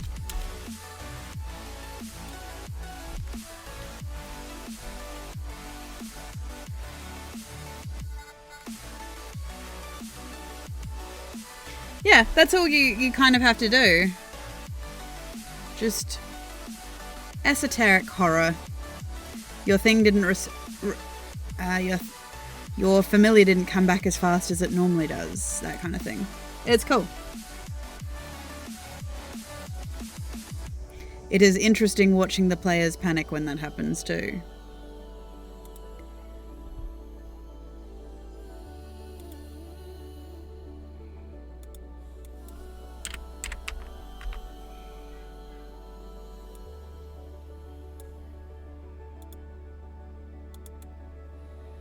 I felt the pain as she walked away from me. Yeah, just like a fire that scorched the land around me. Yeah, and this fading string of hopeless dreams played before our eyes, and all I saw was you.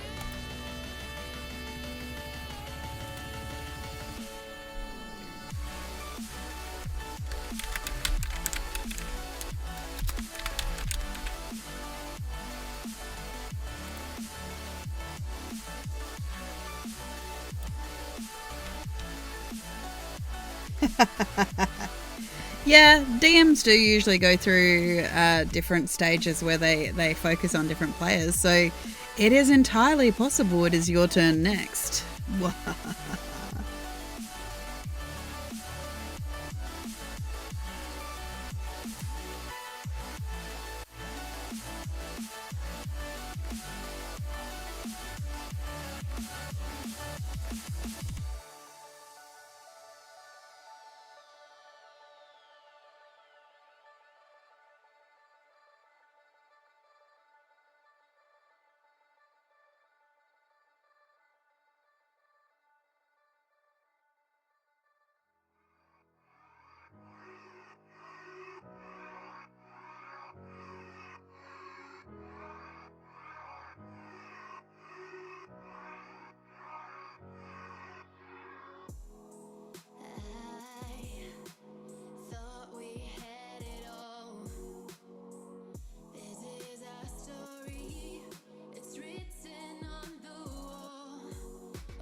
Yeah, that's a really intense way to do that, is when you have to end a combat in the middle of it just to finish a session. And then the waiting starts for the next week to come, just so you can actually complete it.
Yeah, that makes sense.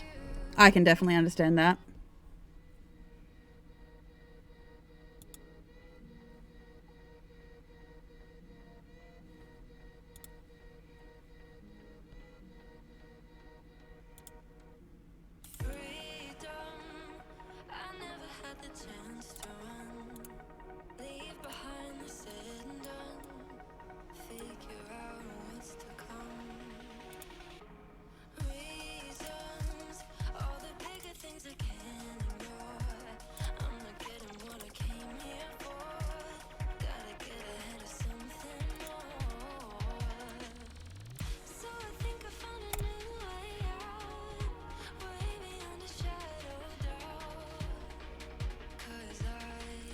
It must be pretty hard, considering that where you've had to leave off and just wait.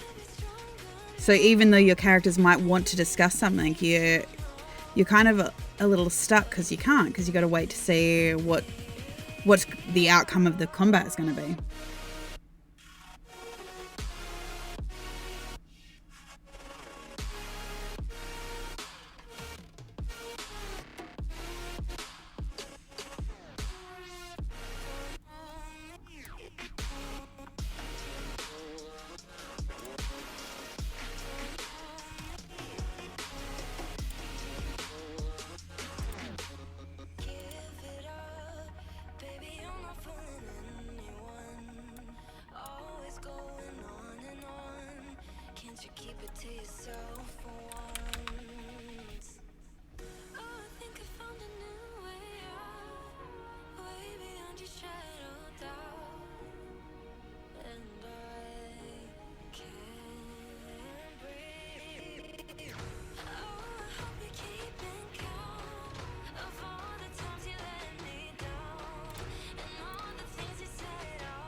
Oh, yeah.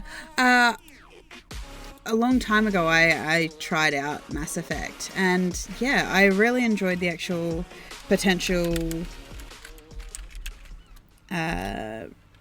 role-playing potential off of it. So yeah, I can definitely see how actually getting the game could help you build your character's knowledge of the world and at least understand how she operates, basically.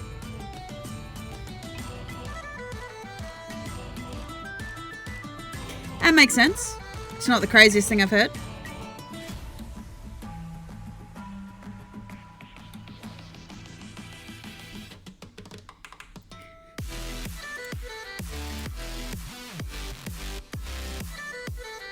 Yeah,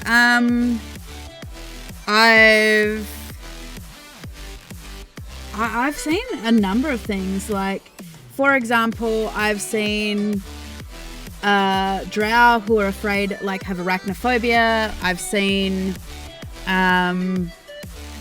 obviously, the rogue being afraid of the dark. We've seen, obviously, the obvious one here is tabaxis and things like this being afraid of water. I've seen water-based characters, aquatic characters who are afraid of water, especially off of the basis of, like, because you would think that they're afraid of drowning and things like this, but no, it's not afraid of drowning. It's getting trapped under the water and not being able to escape and things like this. There are a lot of interesting ways to play certain things, and yeah, Kenku's afraid of water. I've seen Aarakocra who fell out of the nest when they were younger, so they're afraid of flying.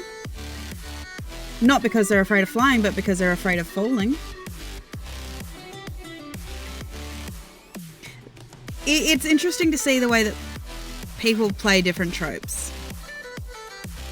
Yeah. I mean, chances are, they're not completely unique ideas, because obviously we all, when we end up playing our characters to a certain degree, we all end up finding the stereotypes and things like this. We've got a tabaxi character in this campaign coming who is, technically he's an awakened cat, and yeah, he's going to have a lot of cat traits. Like a lot of cat traits. So, and that was something that we kind of discussed for his character, that he's going to be more cat than tabaxi. So, and you know what that might look like for his character.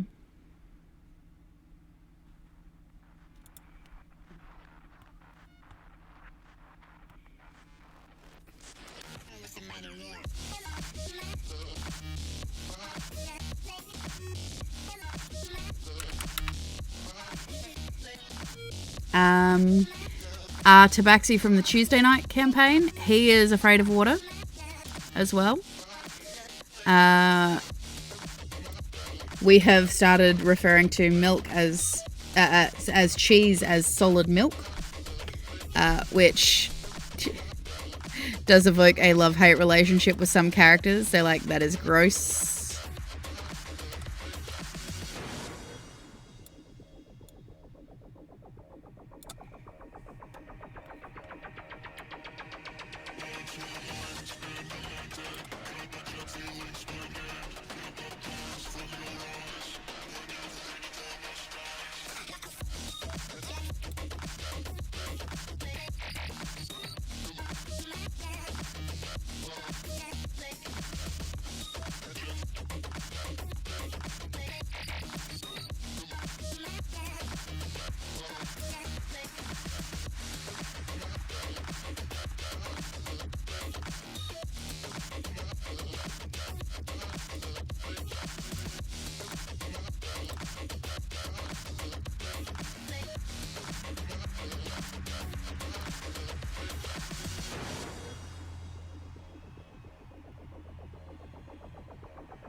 Sound waves reaching the microphone are changed into impulses of electric current.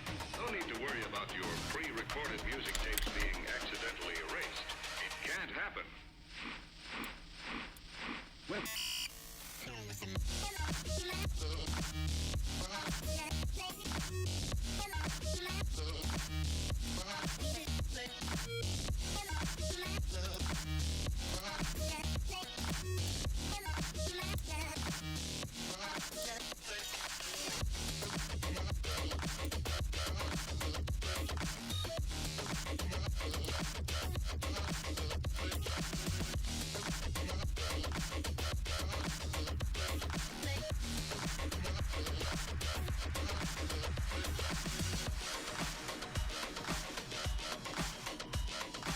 Oh, nice. That's a really cool way to bring your two characters together. I really like that.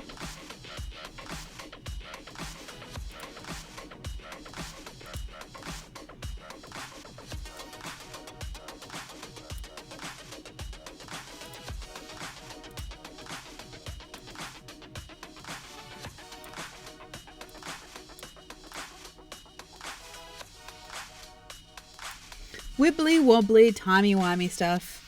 Hello Shalakard, how are you?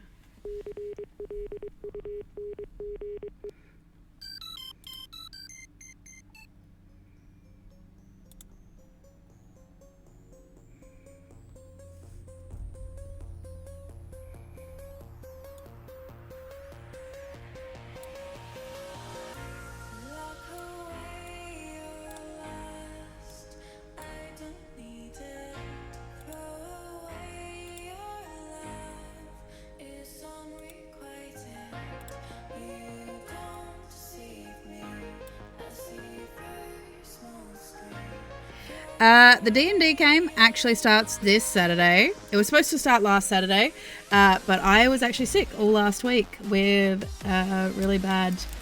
I'm not 100% sure what it was. It was a virus of some kind, but it rendered me incapable of speech. So we were unable to start last Saturday. So this Saturday is our first coming campaign, but otherwise, very exciting. Everything is going really well. And I'm glad that you just got out of work. I do feel much, much better. Yeah, I do have enough players. I currently, this campaign will have 6 players in it. And I'm really, really excited. Keep an eye out on my Twitter, YouTube, maybe my TikTok if you found my TikTok. Because this Friday before the game, I'm hoping to have the teaser trailers out for each of the characters. I've got some short teaser trailers that I will be putting out for people to peruse to try and see if they're interested in the characters.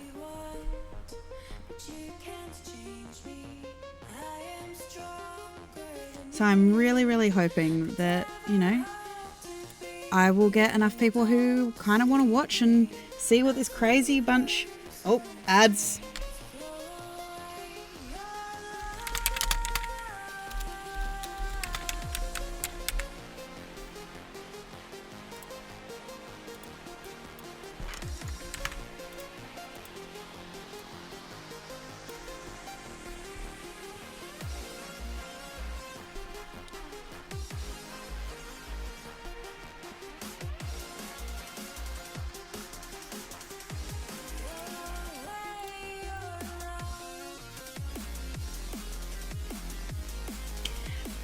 Yeah, basically the campaign will be starting this Saturday for anyone who wants to come along, show their support, be intrigued as to what is happening in the world and meeting the characters. And yeah, if you keep an eye out on my socials, on my Twitter, Boomeadow, my YouTube, Boomeadow, and my TikTok. What is my TikTok?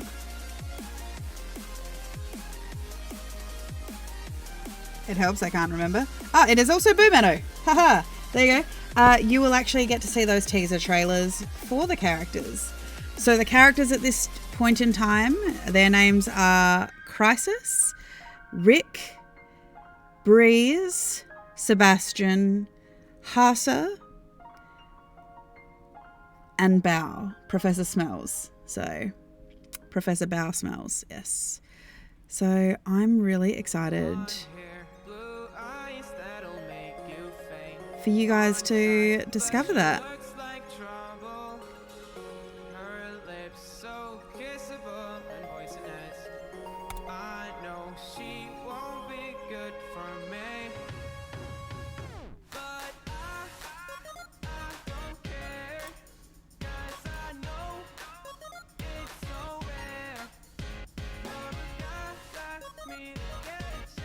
Oh no!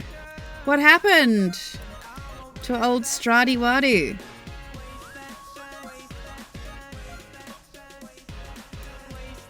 What happened? I am intrigued. And I know what I just said. I am trying to not internally cringe.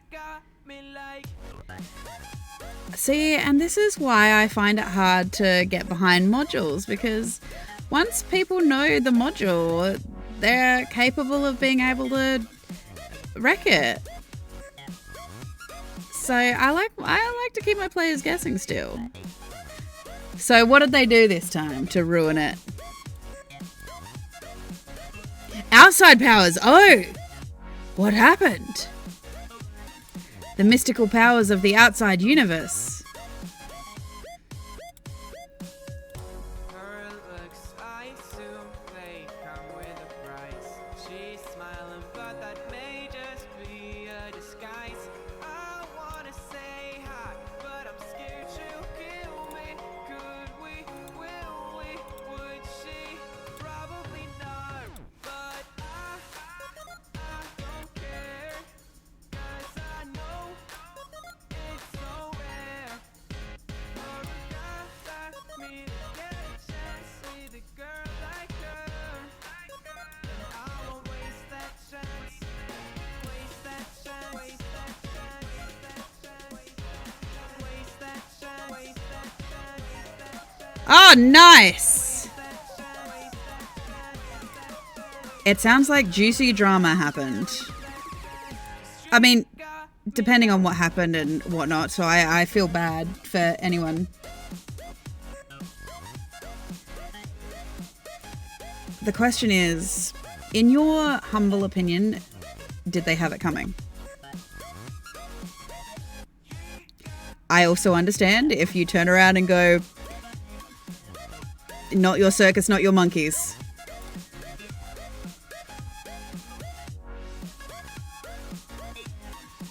Oh, jeez. Like, it was full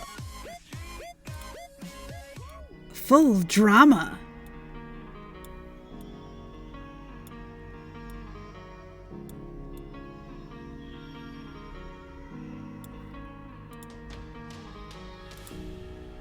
I knelt to pray today, but no one was listening anymore. Do I need to fade away or stay here laying down on the floor? I want to know if you beat the shoulder that I can understand that. Wanting to hear out this bitter gossip, I can kind of understand.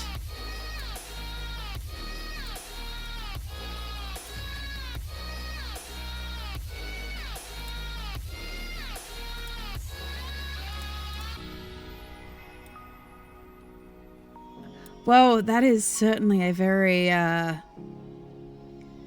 intense way for that to go down. Can you help me find a way? Where is the God that I need? Can I get some help today? Lord, help me with the blood that I bleed. I want to know if you beat the shoulder that I need. I want to go, so take me to Neverland.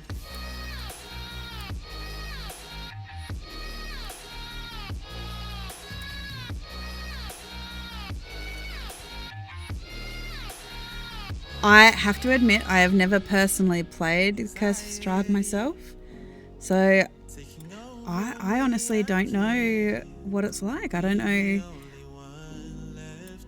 what you're missing, basically. Society breaking up on me, I just wanna be felt and taken and never left.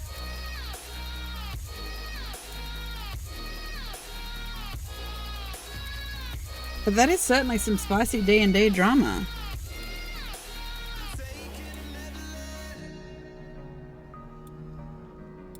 I just need to get away.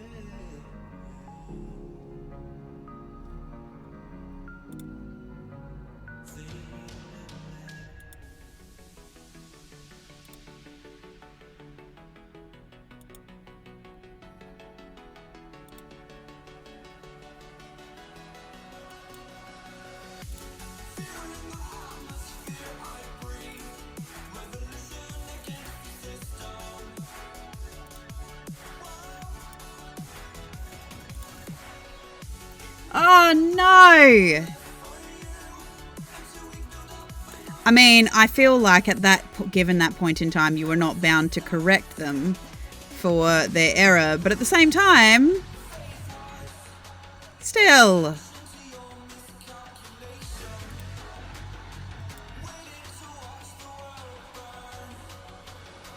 Was your book okay, or was it ruined by whatever the weather is like where you are currently right now? If you've just finished work, I'm assuming you're... Well, I'm not 100% sure where that would mean that you are. So I don't know where the weather is. What the weather is where you are. But if it's been wet, rainy, snowy, anything like that... Ah... Well, that kind of sucks, though.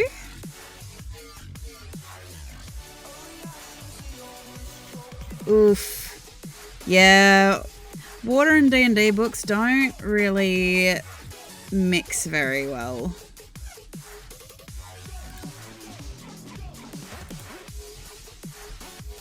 Even the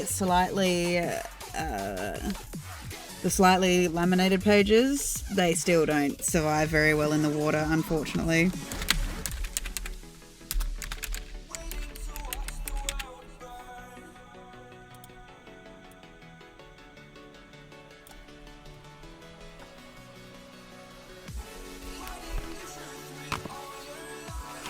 Well, that's the main thing. If it's still readable, then that's good.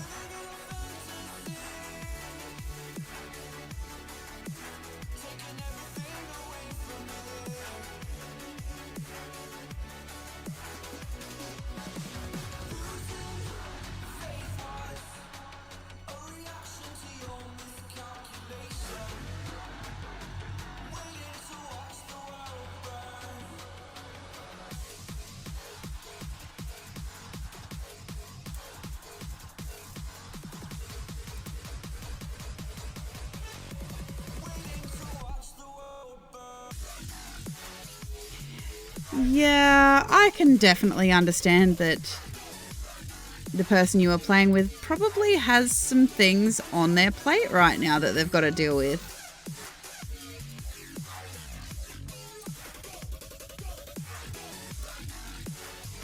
Yeah, can definitely understand.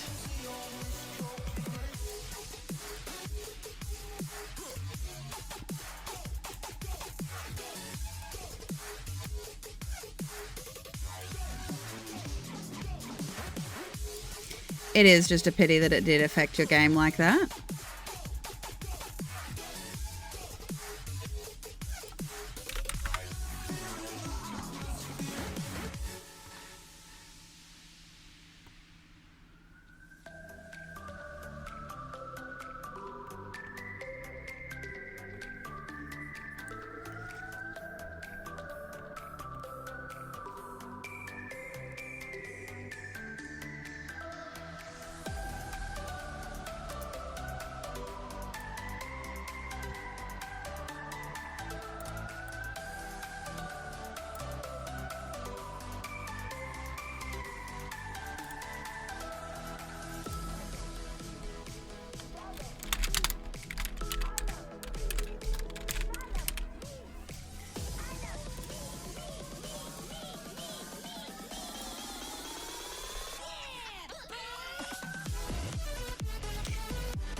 I have played in games with Strahd in them before. I've never actually played Curse of Strahd.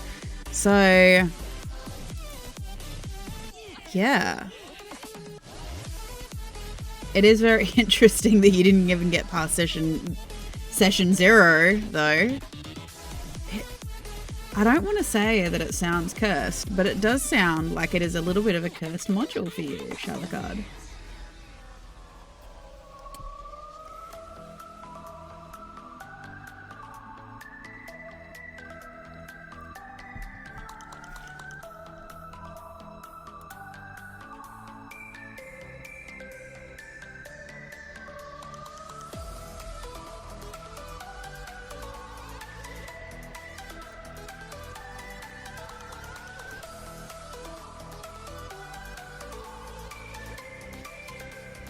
That's creepy.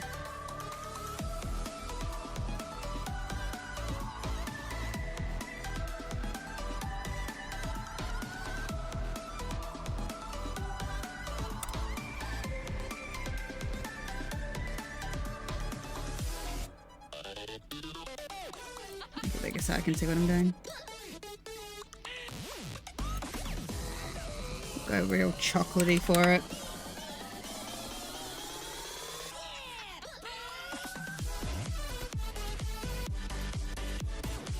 Yeah, I would say the title is accurate. Yeah, The Curse of Strahd. The fact that you're cursed to never play it.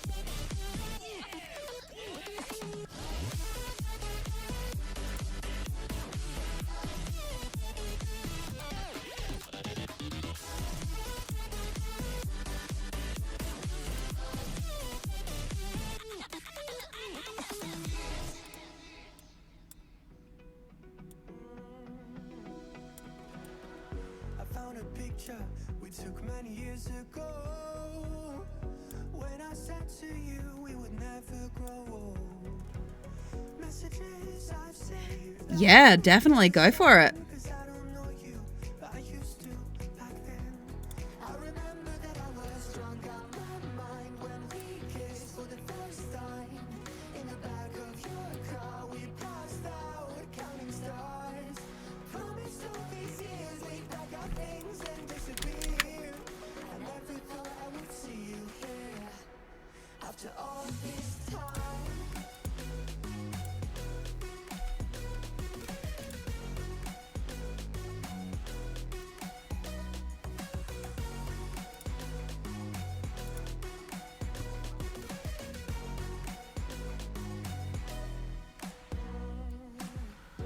Found yourself a way out of this small town.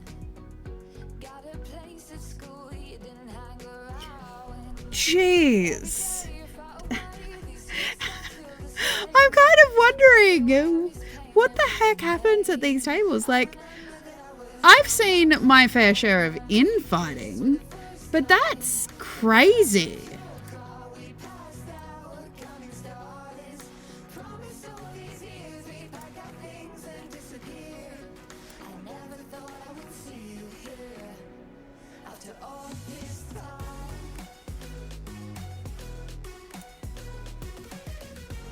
That is absolutely wild.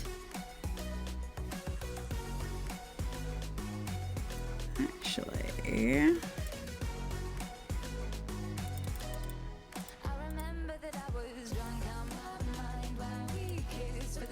if we go like this, if I change up the coloring, I might actually make this be able to look like a waffle. Like so. And then we can Try to replace you with somebody out there. If I didn't chase you, would you even care? And if I lost my mind, would you come around? I will keep you safe and oh sound jeez, after all this time. that's absolutely wild. I can admit, like, I've had my fair share of group falling outs, but never to the level of like fist fights. I mean, a big proponent of that is potentially the fact that I only play online, but Searching for higher ground. Can't see in front of me. My enemies have tried every possibility. Ability to know if I can bleed. If that's what you wanted, you won't get it tonight.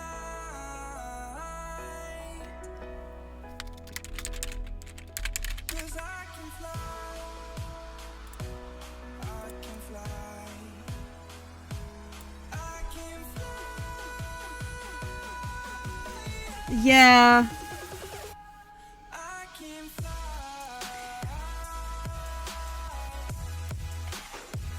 Even with some people that, like, I've played now with Evil One for quite a while, and there are still times when it feels like, I think we have jokingly said that, you know, he must have programmed Roll20 to roll terribly for us and things like this, which of course I know is not true, but I do also understand no one wants to play a shit character. So when you're just constantly getting bad rolls, I can understand how people do get upset, but that's not the DM's fault. Come on. That's a bit rude to say that it was the DM's fault.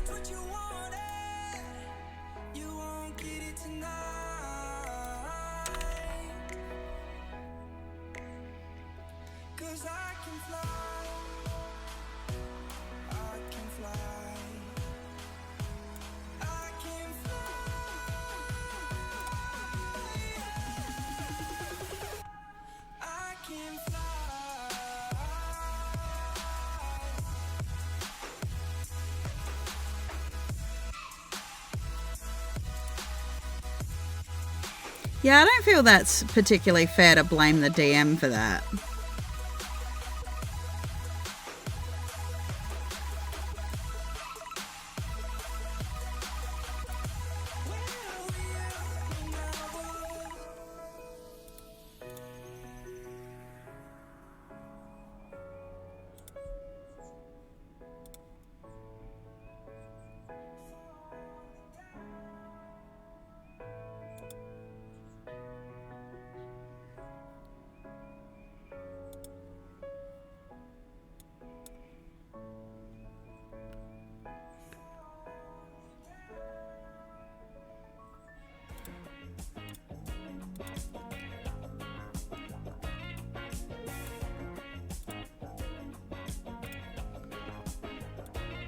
When I close my eyes, I can almost see it.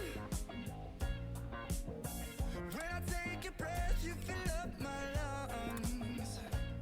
And if my mind works backwards just for a minute, I hold on to you before the memory's gone. I remember you, you lift my spirit. With you high is all I'm feeling. Remember how we felt alive. I remember you, you make me stronger. Can't go without it much longer. Remember, remember, I remember you, you lift my spirit. With you high is all Oh, jeez. Yeah, this is why I very much have a strong rule of, obviously everything comes with the underlying prerequisite of, obviously everything is open for possibility as long as it is communicated, but generally I don't allow inter-party theft, because I know some players do get really, really snarky if you steal from them. And no one likes losing their stuff. So, and he rolled badly, so he got caught. That's not the player's fault. It's not the DM's fault. It's your dice's fault. So if your dice are against you, maybe you should consider your life choices.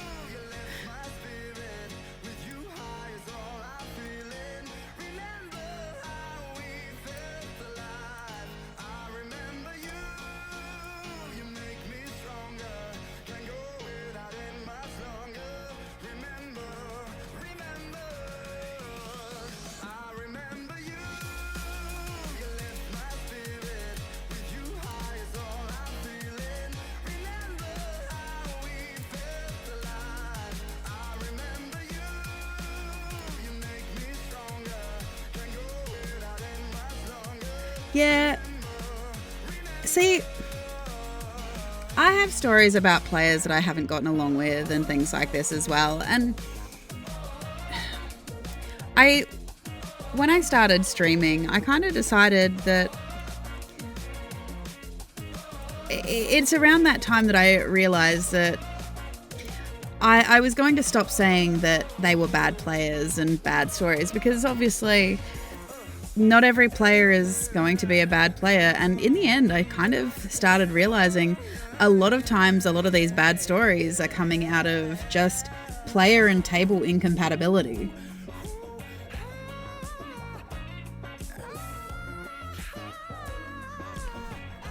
Nice. I like that. That is a cute tradition. I like that.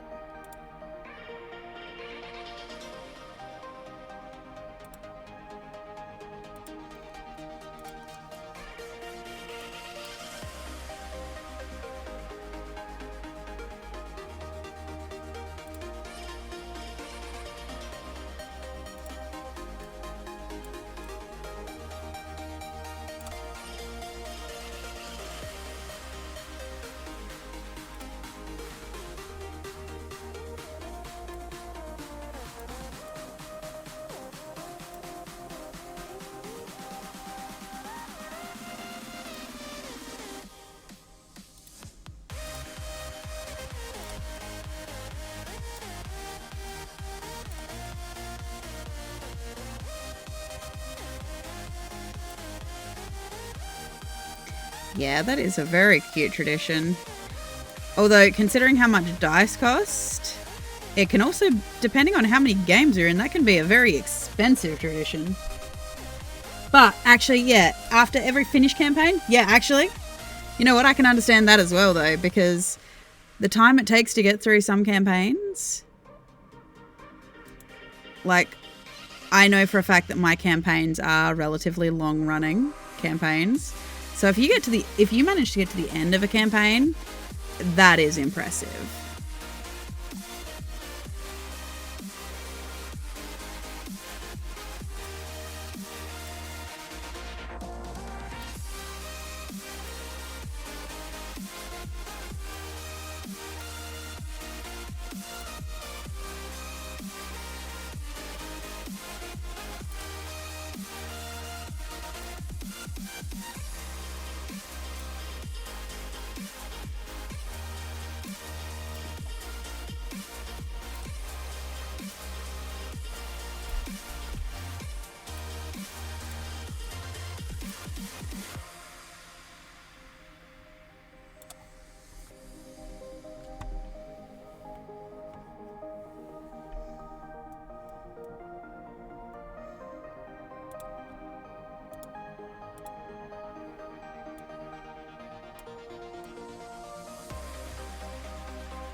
Might go with this one. This might be, yes, I have a red, which I can easily turn into a cookie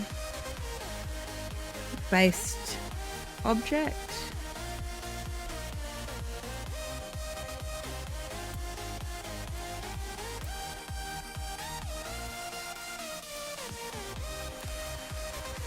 Down the saturation, maybe just a bit.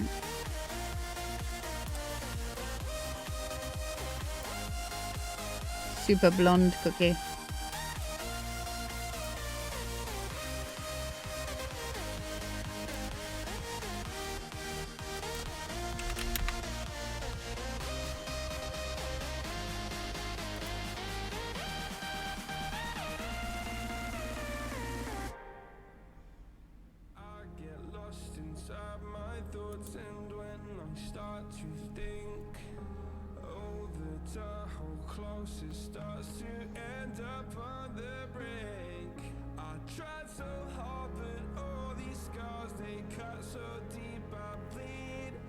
Where do I want to put this?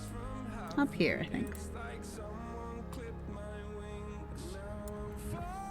No, I might do it on the main square, I think.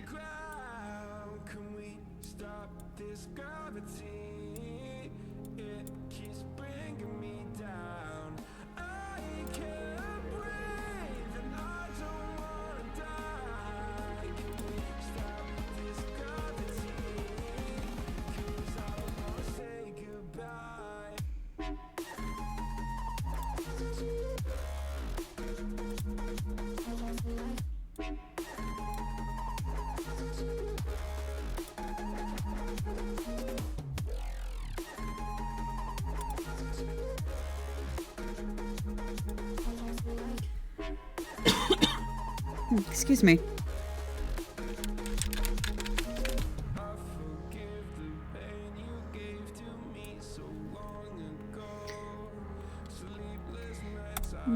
Ba-da.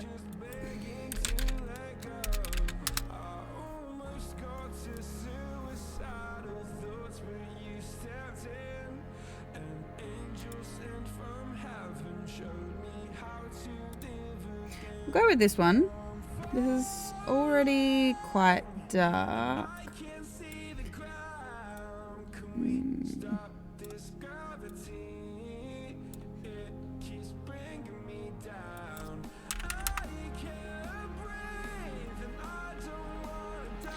Where can I put it? Oh, up here. Which would make sense as well.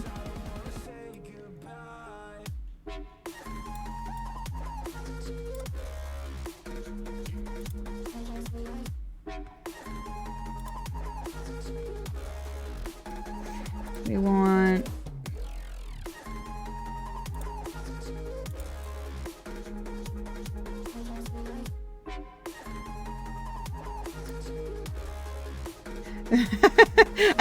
have you been trying to figure out what this is? This is a town in the spring core of my Feywild. It is in a place called the Sweet Hills. And everything in this area, well, I mean, most of the things around the place are very edible, but right down to the actual land itself, if I actually zoom out and I'll just turn off the overlay, as you can see, it's a candy colored wonderland where, sand is like sugar, and the roads and stuff are made of chocolate. There are species of gummy people, ice cream people that live here. You can get, for example, strawberries and cream plants and things like this. So it's more of an homage to I suppose it's I can't remember what the edible land is. Give me a second.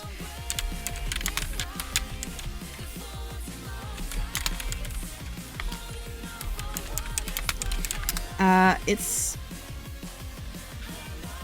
the land of goodies from the magic faraway tree. So, where everything is edible, which can be good or bad. I don't know yet. We will see. There are lanterns.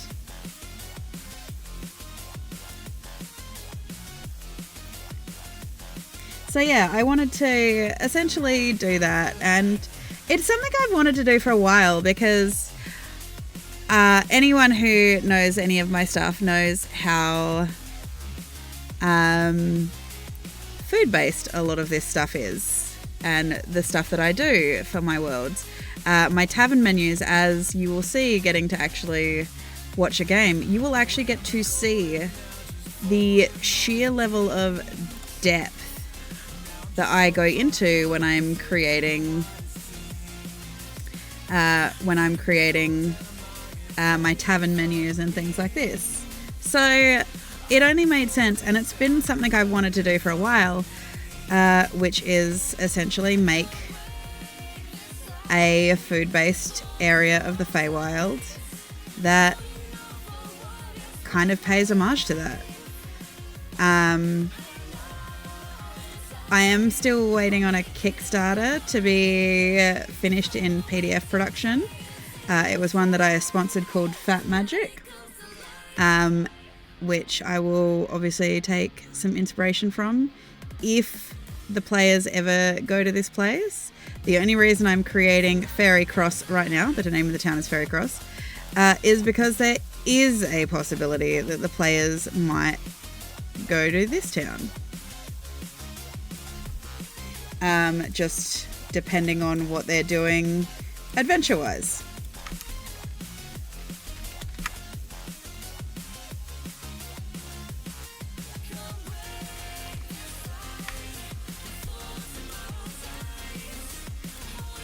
But honestly, I don't know. I'm hoping that the party... I'm hoping that the party is going to have fun. I'm hoping that the party finds a way to cohesively make themselves work as a group. I'm very excited to see how it goes. And, you know, this coming Friday, as I said, I'm going to be releasing some teaser trailers for the player characters so that you guys can see, for those who are interested, can actually see get an idea about the mysteries surrounding each of the player characters.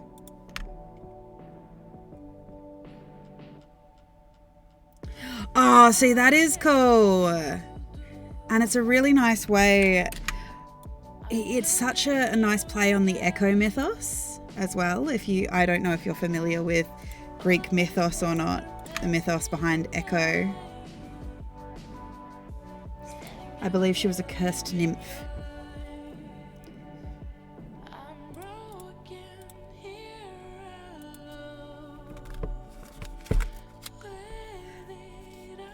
I may borrow it at some point, Shalakard.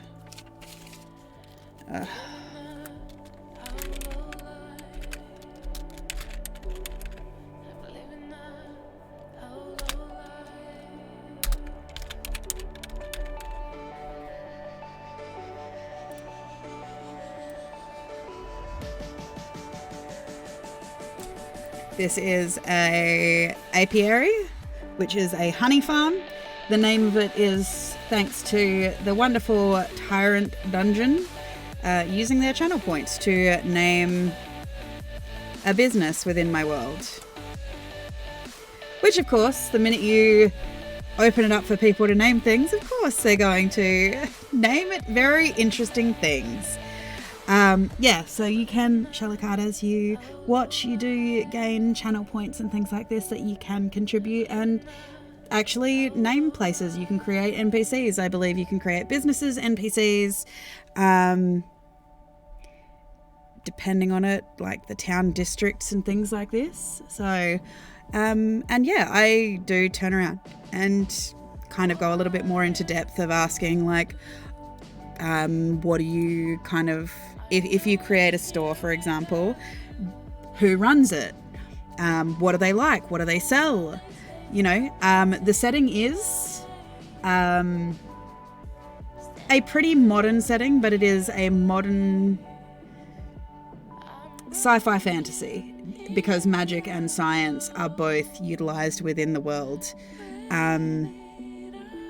Both magic and science are utilized in the world in different ways.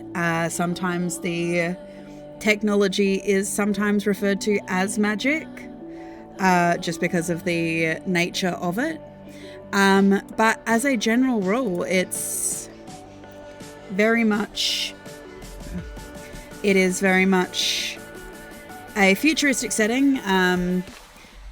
For those who don't know much about it yet, there will be guns in the setting. There are... Lenzia, hello! Yes, technology! yeah, there are guns. There is going to be, as they go through higher levels and get more gold, and they obviously level up the party, their armor will be better. Obviously, I've had to start thinking about, for example, the Feywild. One thing I did want to really input in place is the classic Fey idea and trope that they are essentially allergic to iron, but taking that as far as iron composite too. So, for example, steel is out, and so I've had a real look into ceramic plating, lamellar folding methods of like resins and things like this, and figuring out how that would work and how, you know, they would potentially create these things if they weren't able to use things that had iron composites. As they get into higher levels, if they get enough money, rather than there being like they're still going to be magic items, and they can get legendary weapons and things like this eventually throughout the campaign, but they can also have like god tier mech suits as well. So, you know, as some of their forms of armor, they can have exo armor. And yeah, so it has been, over the last 2 months, it has been a real learning curve figuring out exactly how I'm going to bring this to life. Because originally, when the player characters were allowed to essentially create that, once they, you know, I had the whole party and we're like, okay, well, we're going to build characters. Yeah, it was getting our heads around the fact of, because I turned around to them and said, you can either take your starting items or you can start with 500 gold and you can purchase what you need. And they're like, 500 gold, that's so much. But this also then meant that I had to give them a customized weapon and item list to accompany the higher level of tech. Now, I have taken, when I say my game is a custom game, I do take a lot of help from Kickstarters and other third-party materials. So, for example, a lot of the weapons and things like this have come from the ultra-modern 5e compatibility. To basically, because obviously I started, drug lords. It is possible to become a drug lord. One thing I did do early on, I think for the last campaign that was played in this world, so obviously everyone knows that brimstone exists, but there is also a drug known as brimstone that comes out of hell as well, which is kind of like the snortable kind of thing, but it also has like healing properties and stuff, which is an idea from a book series that I shamelessly borrowed, like most DMs, I think. I think it was called the Hollows series. So I thought that was really, really interesting. And yeah, just finding ways. Almost all of the players have a custom species or class. We have, at the moment, I think 3 warlocks in the party, but they are all different warlocks. So we have Crisis, who is an Titan-born Asima, and he is a gunslinger, I believe. We have Rick Rake, who is our Raken or Raccoonkin. He is an Urbanite Ranger, and part of the reason that was picked is because he has an ability called Parkour, which is something that Valkor loves to shout in campaigns, so it only made sense.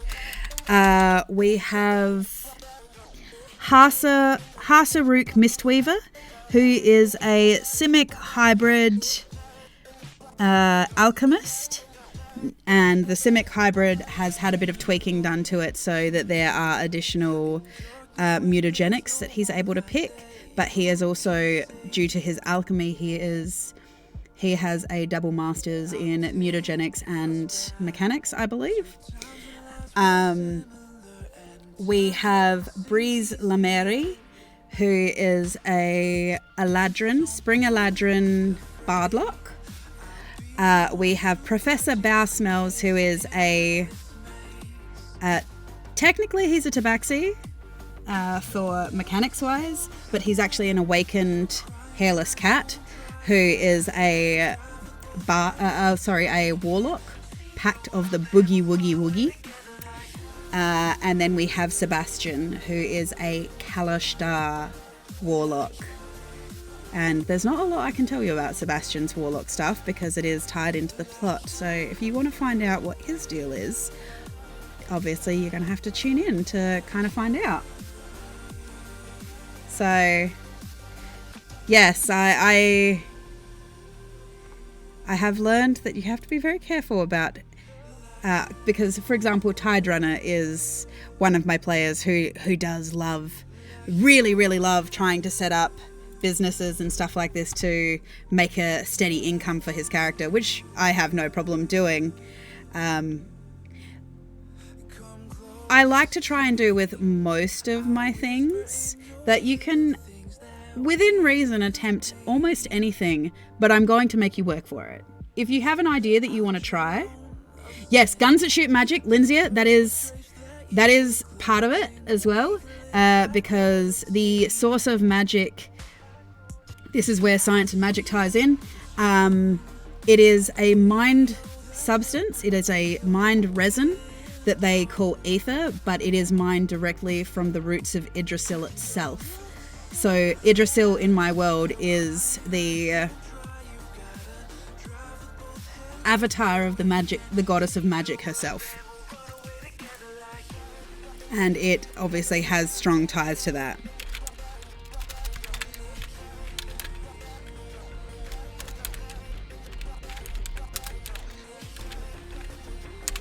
So yes, they are able to use ether both as a source of their magic to cast magic, but they are also able to use it from a technological standpoint. The Aetherborn, for example, feed on it. It can be used in its raw crystal form, but it is very volatile. So it is essentially crystallized wild magic, and they have to nullify it so that it can be wrought into a usable form and actually controlled what it does, kind of thing, which is using these ether crystals after they have been treated. Basically, they use them to power their light weapons. So yes, this will have, for lack of a better term, lightsabers in it as well. So basically, I went ham trying to just give them the most batshit experience that they can muster. And then I'm going to let them go in the world and see what they do with it.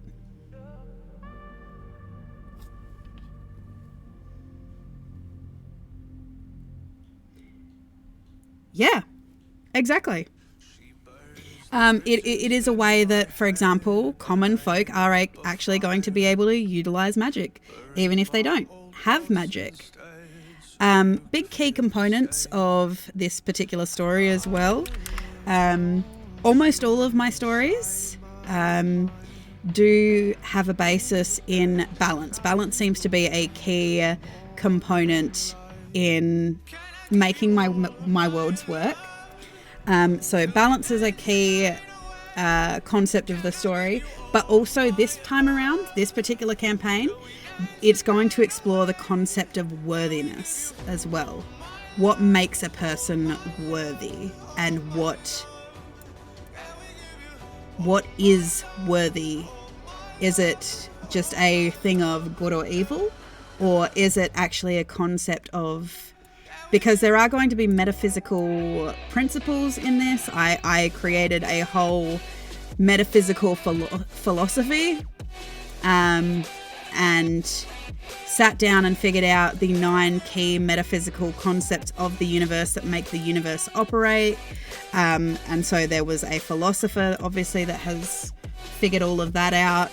And one of his arguments, he is from the first era of the world, Yeah, he's from the first era of the world, and he questioned about whether the arcane scholars and the churches had it right, insofar as what denotes worthiness to wield magic. What, so only those who study it? Because he had looked around and he went, what, you're telling me only those who study magic or barter away their soul is able to wield magic? Okay, but what about bards then? Like, how do you explain that? And so he started creating these principles, much to the annoyance of the churches and the arcane scholars and things like this, that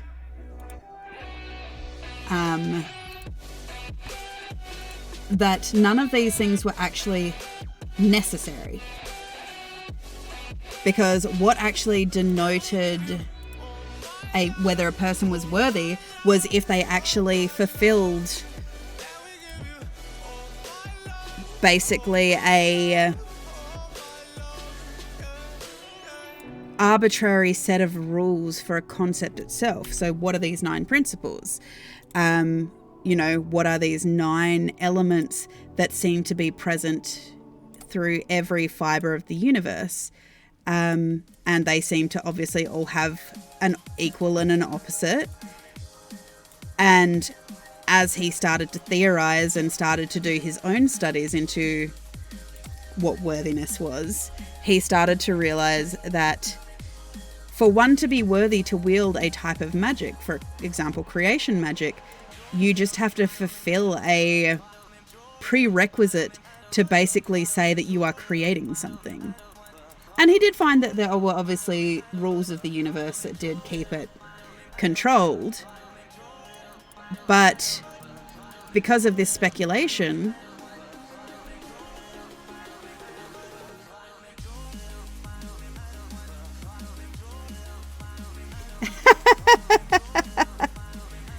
yeah, I like creating really grey morality villains, basically.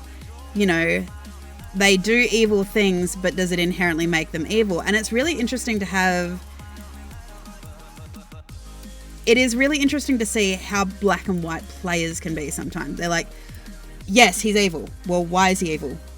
Because I've decided he's arbitrarily evil. Because what he did was evil.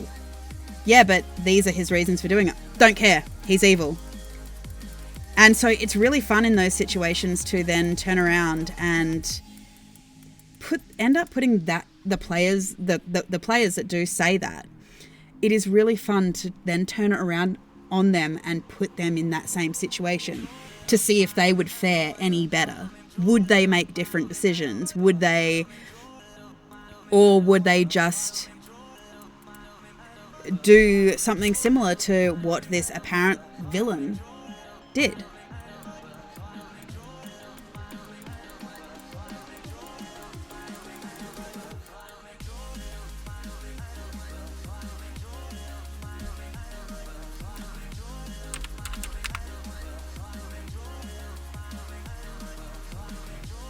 I'm just going to put in these roads and then I'll texture them later. I realised it was going to take me far too long to do it the way that I was doing it, and it was starting to annoy me.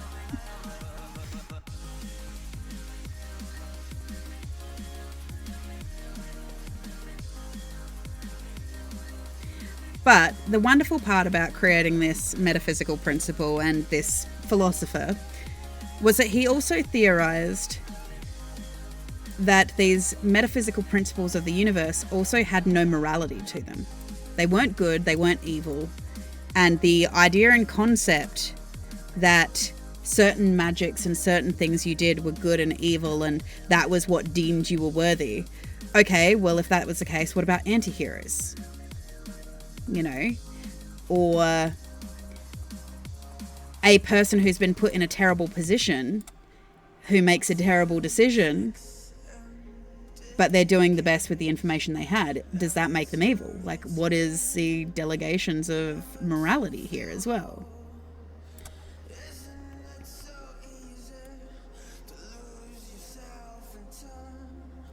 I just like creating like really complex questions for that, even though I know that there is a really, really good chance that it's not something that the players will ever really explore as well.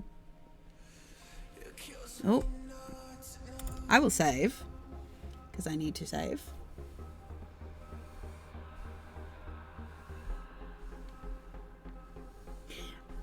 Another question that comes up frequently is, okay, what if your character was working for some bad people? Does that and, you know, by upholding their law, does that make your character a bad person?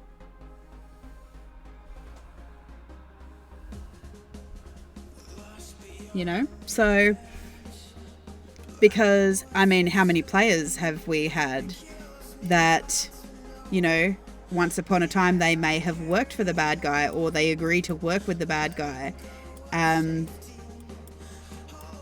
You know, does the ends justify the means?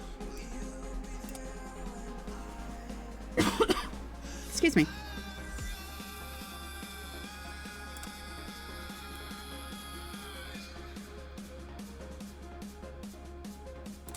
Also, how far would your character go? Yeah, but the question is, how far would your character go to save the people that they love? Does that make them evil? Or is it complicated?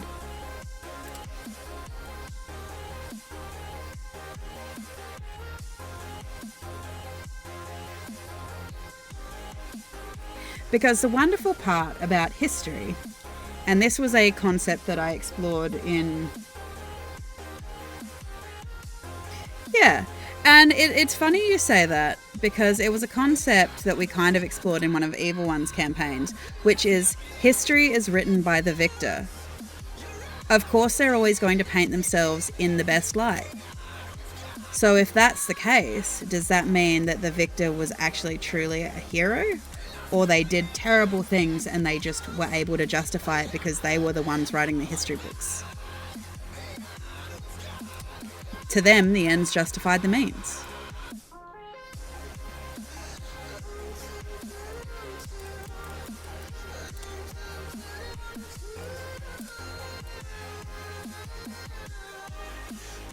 And yes, Shalakard, I do like that.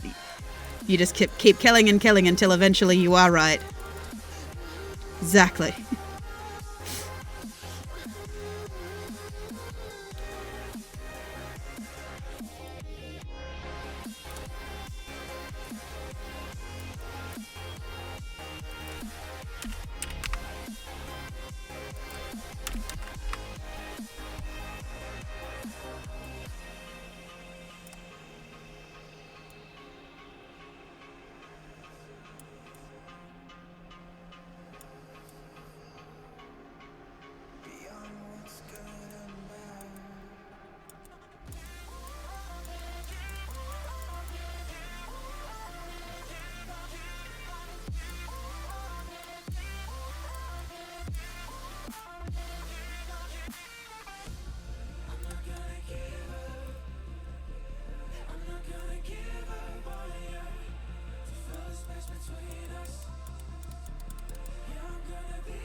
Yeah, I really enjoy getting to put my players into some moral quandaries, basically. And for some people, it's really simple. Other people find it hard.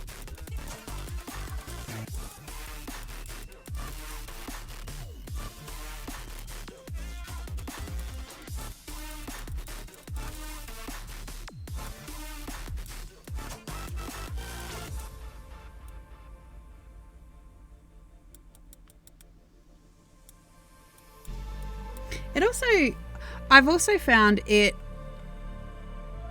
can show the players who invest in not just their characters. One of the things that basically has to happen for my games to work the way that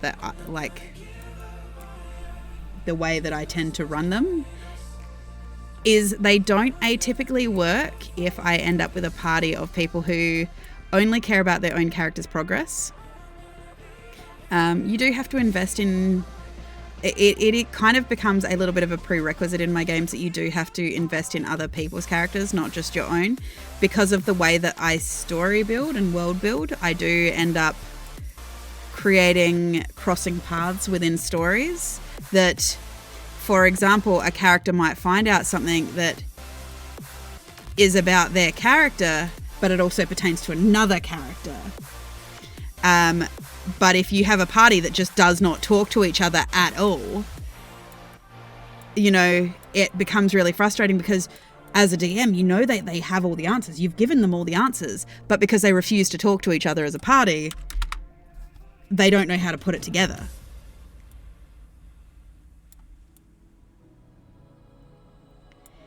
Or my other personal favorite is, why should I care?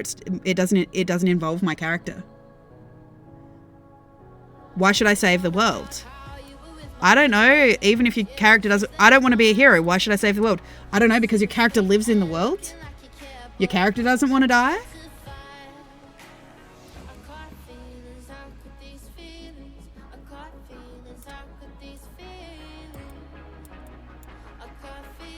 You know?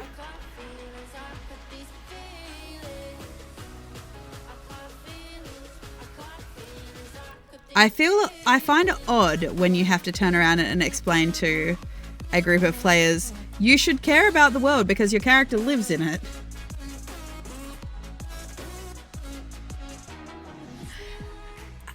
You know what? That phrase, though, can be used for both good and evil. Because there are some times when, like, for example, for example, my Grung character, I don't atypically play lower intelligence characters. I just don't really enjoy playing them. However, there have been times where I'm like, what am I going to do? What am I going to do? What am I going to do? Well, this is what my character would do. Oh yeah, don't get me wrong. I'm aware that it's also used as the battle cry for a lot of people to justify really shitty behavior as well. Like, at the end of the day, I still want you to do what your character would do. You know, yeah, as a DM, you still want them to do what their character would do and make their decisions for what their character would do. But there is a line, I feel like, that, there is that line of, okay, well, my character, in combat, your character, like, for example, my Grung primarily has fire spells. She's also a wild magic sorcerer. She's also lower intelligence. And so, her party turns around to her and goes, we need help, do something. And, she's in the middle of a little bit of a existential crisis because she's aware that her behavior is pushing people away from her. Like, she's starting to become aware that if she keeps going the way that she's going, like, she doesn't have all the intelligence to put it all together, but she's aware that if she keeps doing the things that hurts her party, even accidentally, eventually she's either going to kill them or drive them away from her, and then she'll be alone. But if her friends say, help, she's now starting to have to question, like, before she would have been like, oh, fireball kind of thing. But now she's in a conundrum because she can't just cast fireball, because the last time she cast fireball, she's accidentally burnt some of the people that she cares about. I feel like it can be used. It can be used for good as well. But yes, I do agree with you as well, though. It is the battle cry of a lot of justification for terrible decisions. Somehow I woke up out in Beverly, fucked up, smelling like that bourbon. I ended up alone, I'm not certain. Yeah, the girls seem polite in the club every night. That's how it goes when you Hollywood perfect.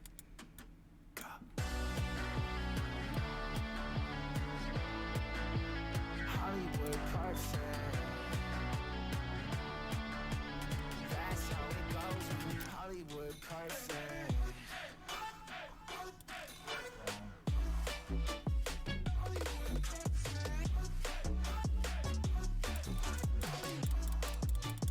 Somehow I woke up out in Beverly, fucked up, smelling like that bourbon.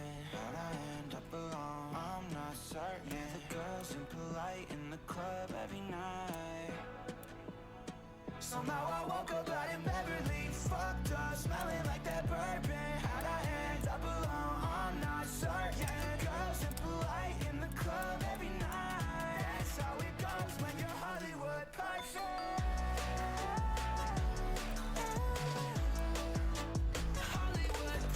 Putting the basis of these roads out.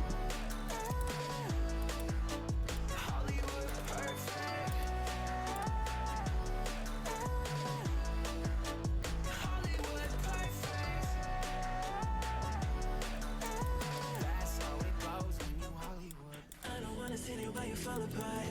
Even though you told me to get back your heart, I still spin inside your orbit. Yeah. You say that I should probably start to walk away. I'm hoping that you stop and make me have to stay. Cause I'm floating in your orbit. Yeah, I'm stuck in your space. Just my luck. Put me on where you understand. There's nothing left to say. Pull me back, take my hand. Come on, name, you understand. I wanna stay. Cause I don't wanna walk away. Okay, this is what I've got so far. Now we have to put in houses and other roads. Do a quick save.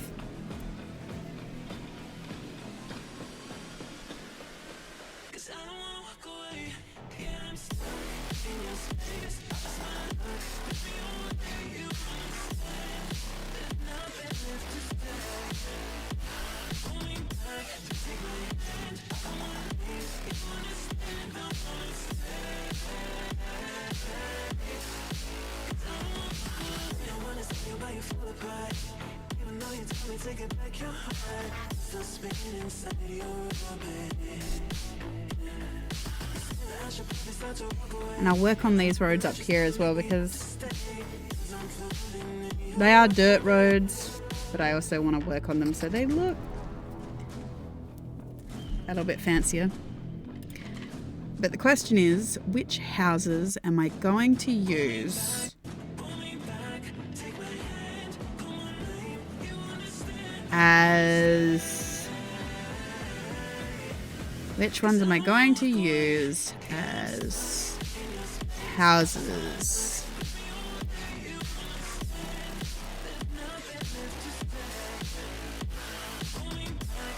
I could do these ones and make them look a bit more gingerbready.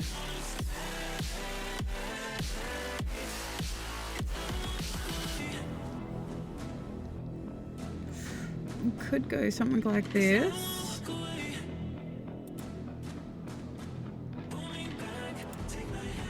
These elven buildings, and again we can recolor them a little bit.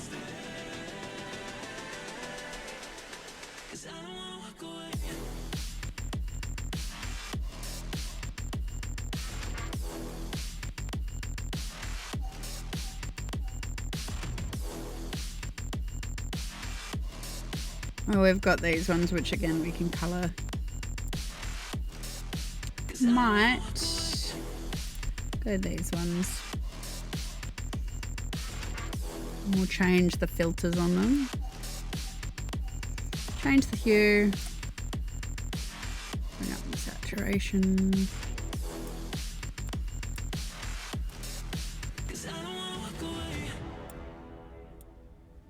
Back from the dead.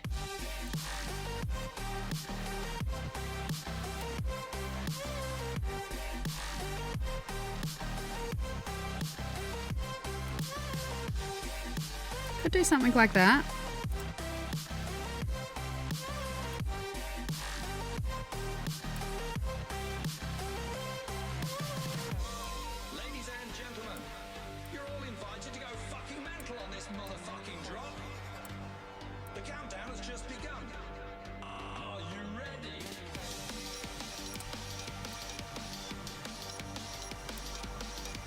Bring the saturation down a bit so it looks a bit more like a pastel cookie. So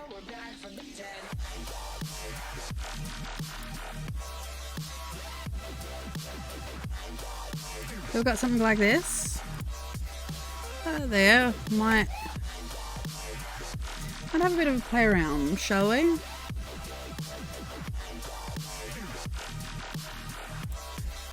We could go something like these ones.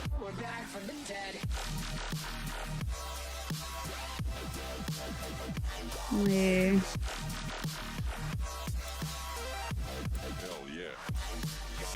bring up the saturation.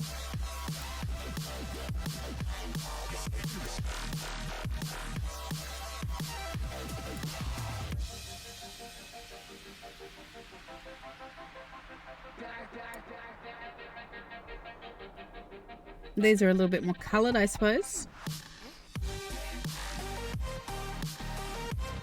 Which one do we kind of like? The slightly more coloured for candy. We can decorate some of them.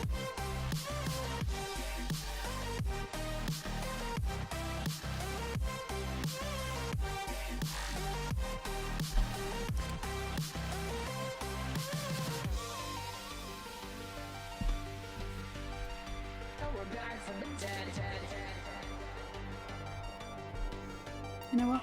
I will put it up as a poll.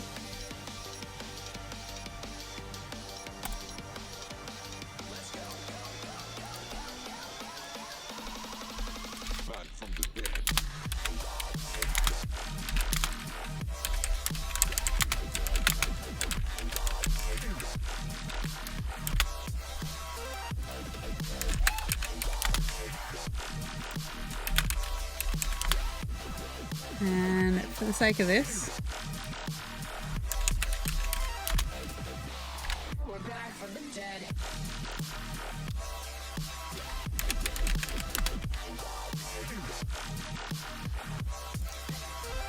so we have options. And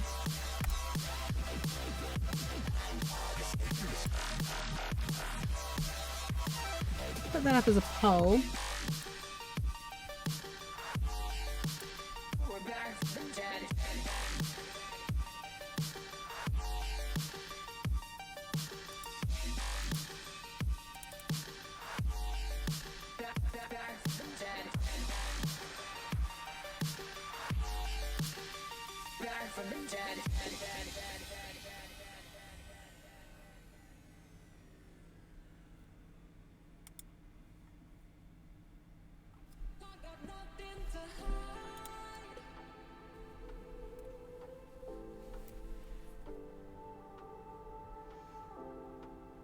And just while you're voting, I'm just going to quickly run to the bathroom, so I will be right back while you vote.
What about you guys? Did you go to the bathroom, get a snack, get a drink, that kind of thing? Take a minute for yourselves? It is important to do all of those things.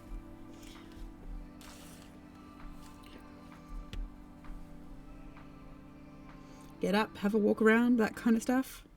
I mean, I'm not your parent. I'm not going to tell you what to do, but it can be good for you to get up and stretch every now and then.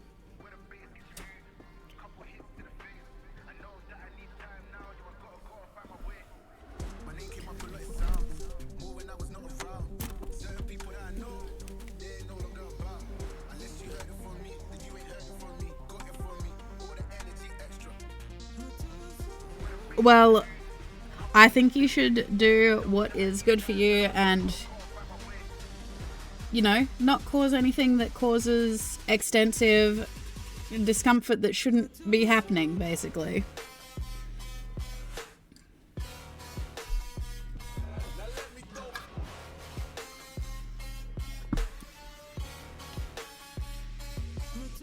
Oh, I don't just believe scientists.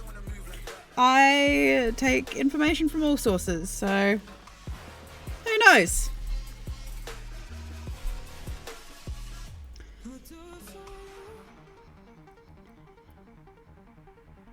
Okay. From the look of that, it looks like option 2 won out.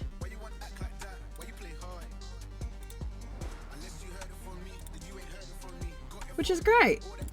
I'm excited about that. Okay.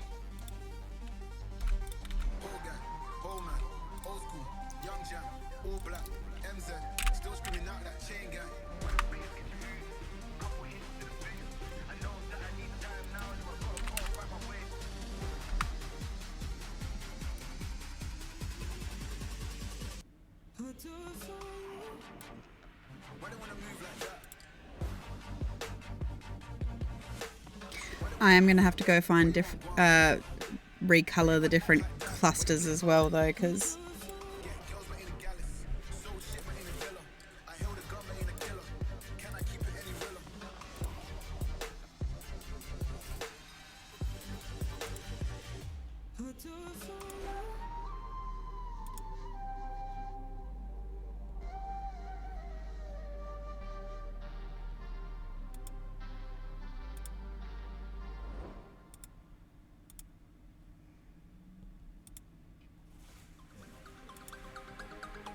the business of placing houses.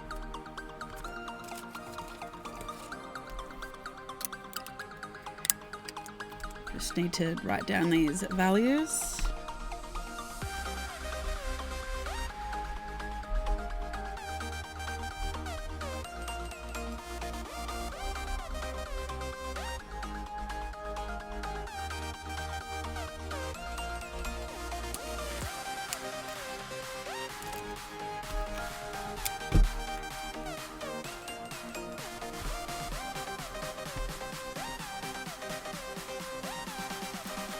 So we've got these ones. We also have these little clusters as well.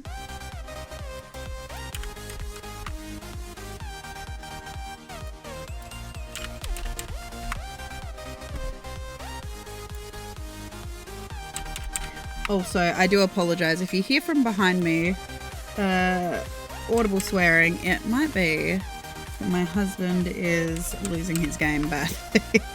So I do apologise.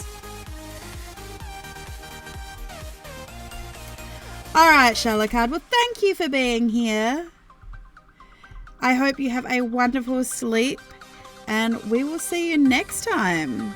Thank you for hanging out with me.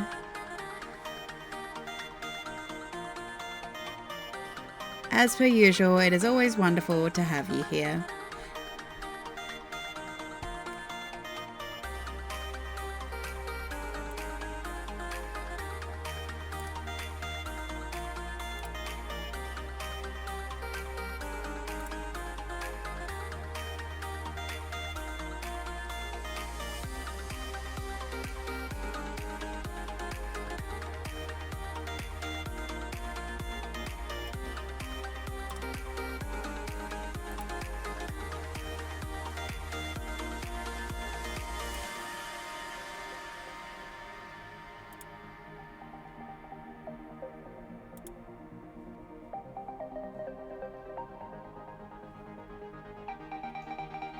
Thank you, Cleric in a Box, for the hydration station.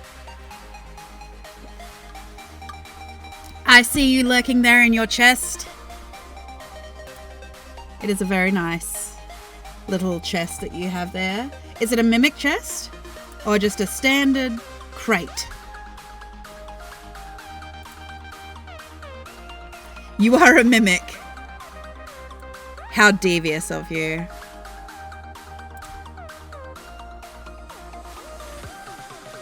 So what I want to know then, if you are a mimic,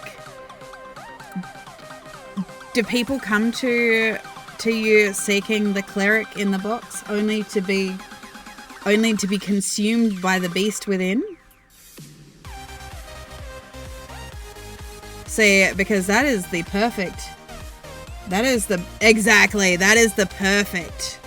trap. That is evolution, dungeon evolution at its finest.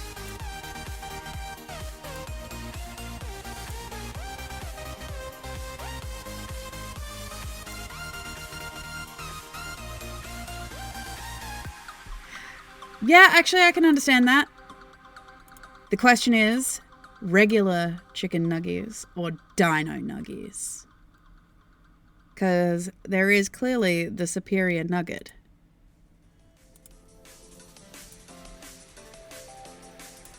Dino, of course. Yeah, exactly.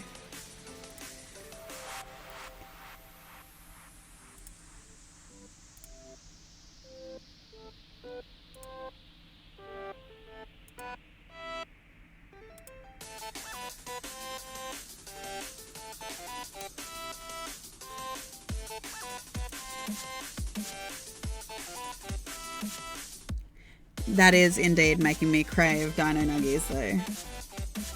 Yeah, exactly. Smallest dinos ever, but so delicious. How are you this evening anyway, Cleric?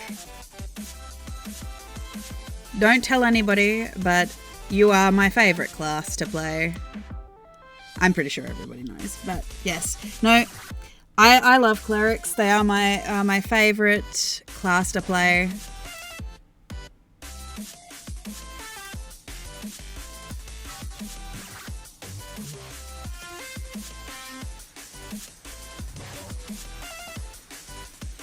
Yeah. I just like the versatility of the cleric more than, because I don't necessarily always want to play a healing cleric, but I want to be able to just, I guess that's the easiest way to say it. Really, like, clerics are for the indecisive people. I want to be able to do a little bit of everything and still be useful.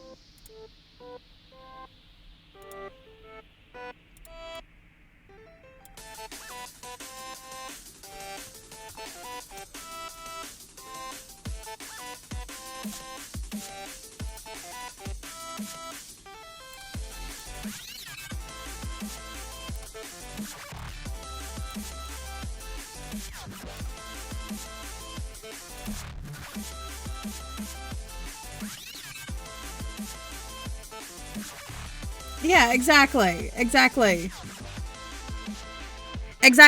And I do like that mentality that you should always be kind to your cleric, because you never know when your life is going to hang in their hands.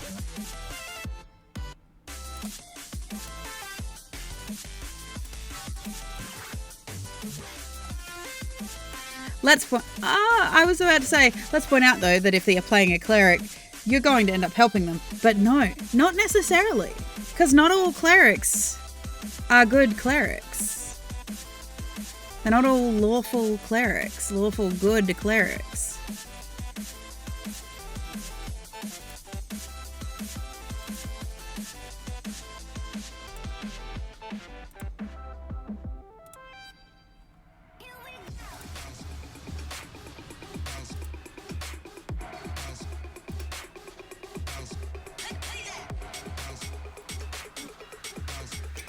Yeah, I just like the versatility of them. However, I know that there are people that swear by, for example, a warlock.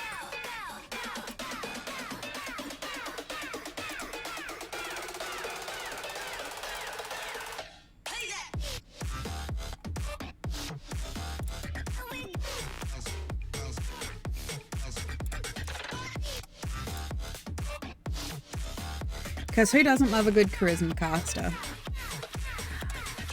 I think there is a lot of potential with warlocks in terms of the pacts that they can make. There is a lot of potential there, but at the same time, it does also put you key firmly beholden to whatever entity you have beholden yourself to.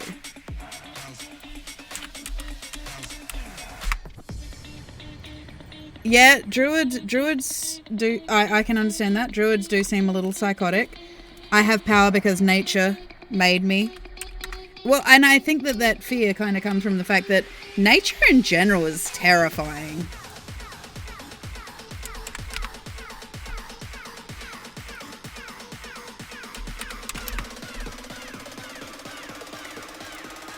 I feel like bards are also another one that can go either way.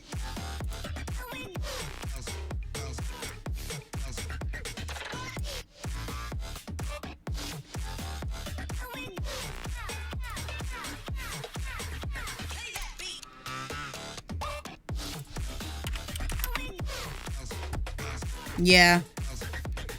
And bards are another one that they can either be your best friend or your worst enemy. And sometimes the way that they tend to play it is you will never know either.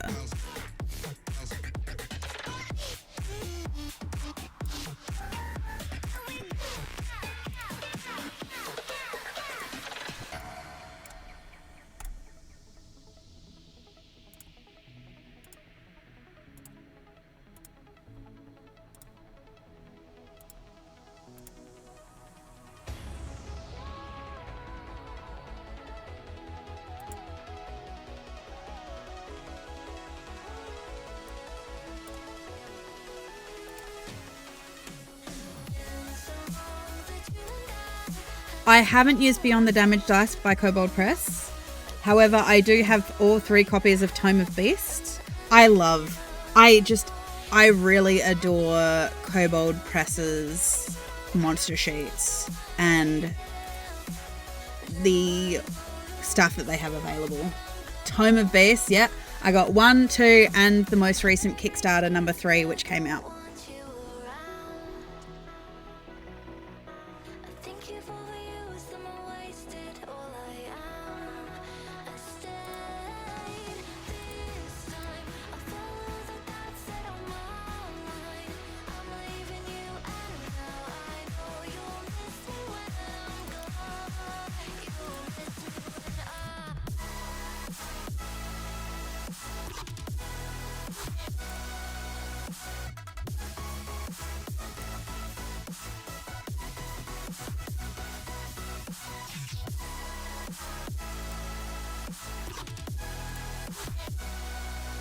Ooh.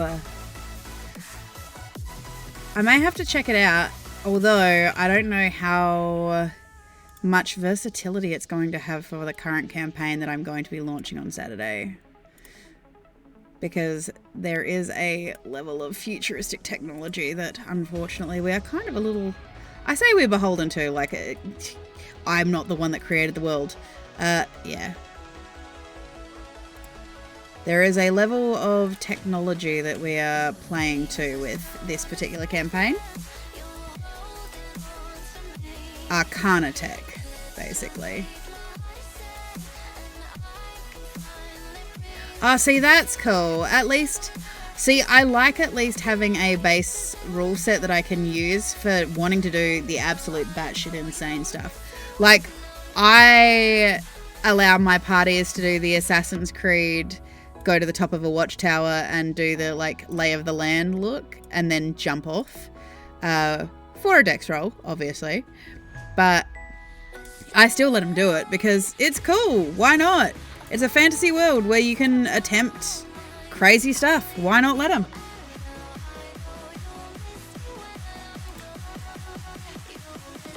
Yeah, there is every chance that it won't work, but at best, you're going to shock them.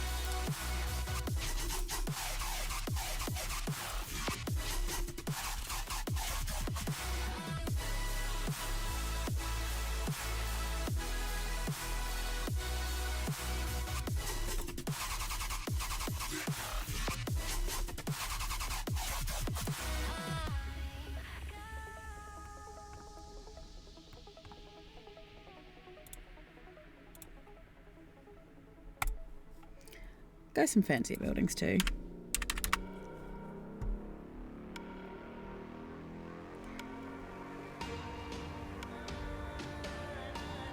Yeah, I can understand that. Definitely.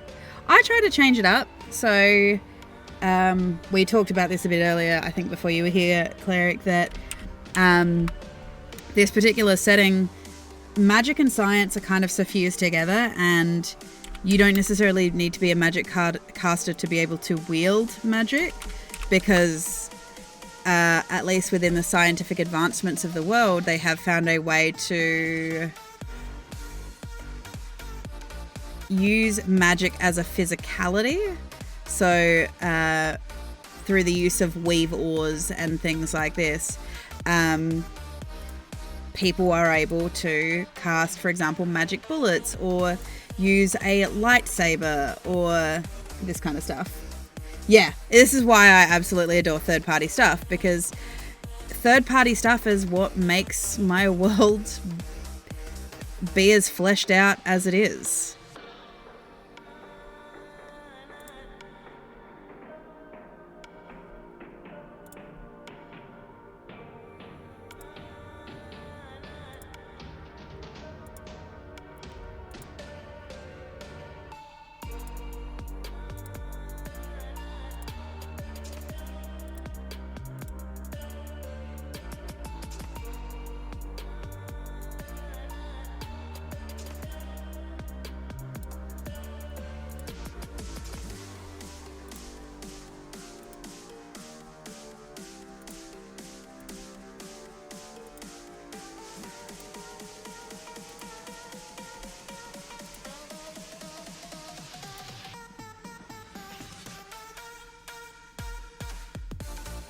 Oh, really? What have you been working on? I also understand if you don't want to tell me because it's not ready yet and things like this. But yeah, I'm interested to hear what you're working on.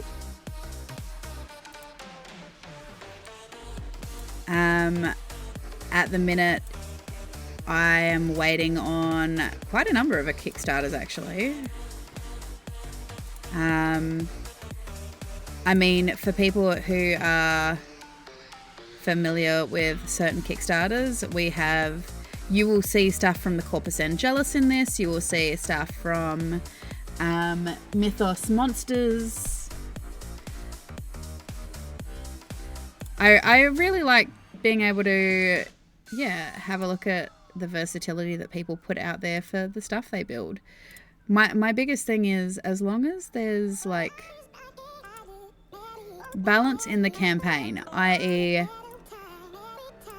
I'm within reason, I'm willing to let my players have almost anything they want, but it does come with the heavy caveat that if you have it, so do your enemies.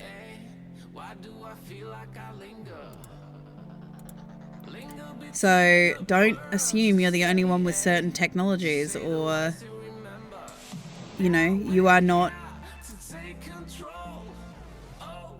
your character is not the only one that would know about this technology. So be aware that you may end up fighting somebody who has skills that you do.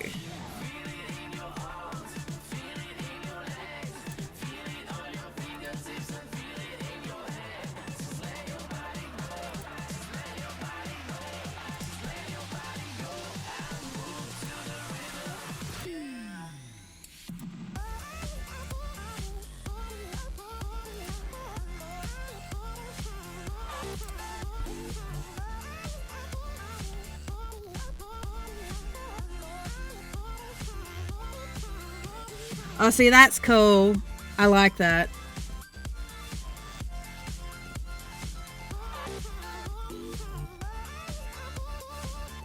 So 1 for each of the 8 schools of magic, I'm assuming.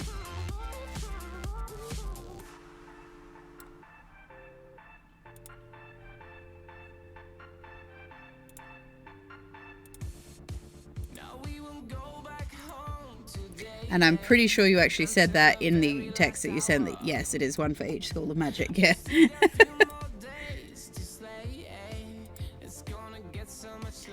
See, that's very interesting.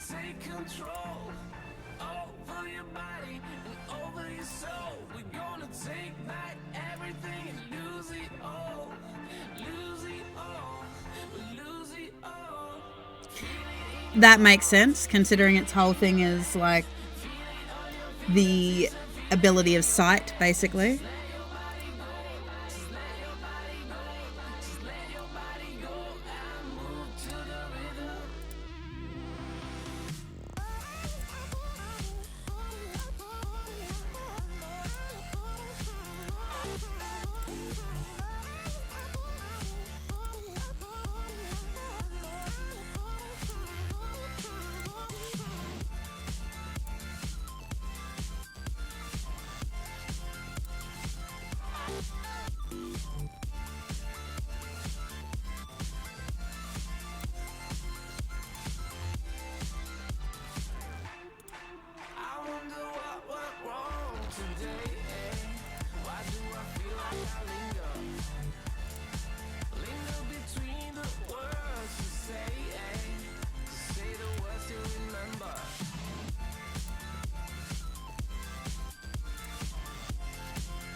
What exactly am I working on?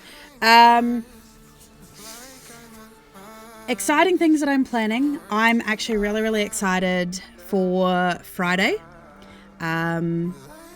because I plan on launching all the teaser trailers for the characters for this campaign, and so there has been a huge level of work put in by both myself and Tyrant Dungeon, because without Tyrant Dungeon, I would not have the wonderful character concept art to reference for my animation, but also, you know, for bringing the players' characters to life. So there is that great big thank you to Tyrant Dungeon for that. And hopefully, yeah, you guys are going to get to see the teaser trailers for that. I spent a painstaking amount of time trying to find the perfect non-copyrighted music for each character, with the exception of, I believe, Valkor's character. Valkor actually helped me out by finding the music for Rick himself, because he is the only one that is a little bit different. He's gone a very noir vibe, so I'm really excited for you to actually get to see these characters.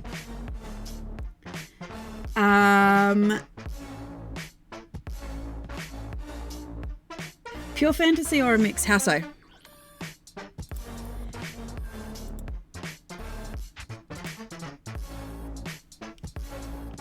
Are we talking about the character? Yeah, it's a mix. Definitely going to be a mix. It is going to be a mix of... It's kind of... It's steampunk vibes by way of... And this is why I refer to it as Arcana Tech. Because it's not really steampunk, because the actual age of magic is even further along than steampunk. But at least from an aesthetic point, the Feyawyr does have a steampunky kind of feel. However, when they go to Enthalemir, which is the material plane, it's going to be kind of like nanopunk, kind of a lot more sci-fi. And then if they go to Nethreg, which is the Hells, it's going to be post-cyberpunk-esque. But obviously this is all suffused in with the idea of that Arcana Tech is simultaneously the way magic exists in the world, but also a usable force within the world.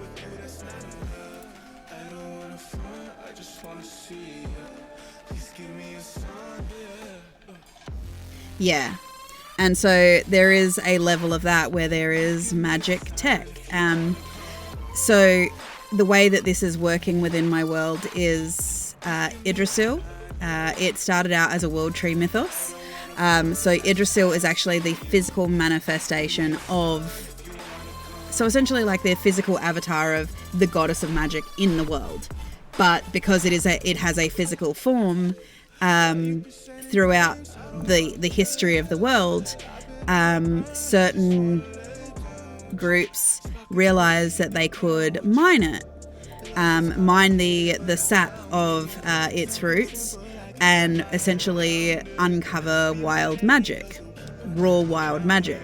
Then they obviously figured out how to treat it so that it would be able to be usable, so that it wasn't volatile, and then so they can actually also use it as a physical form, like a tangible thing that isn't just like magical components, point, cast, spell kind of thing. It's all of a sudden now it's weave ore is something that they can literally nullify the volatility of it and be able to put it into like a bullet.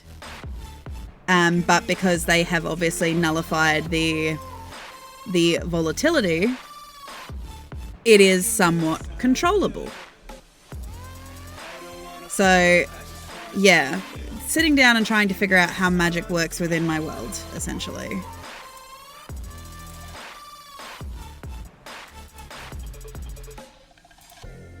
I don't wanna front, I just wanna see you. Please give me a sign if you wanna come through. Oh yeah.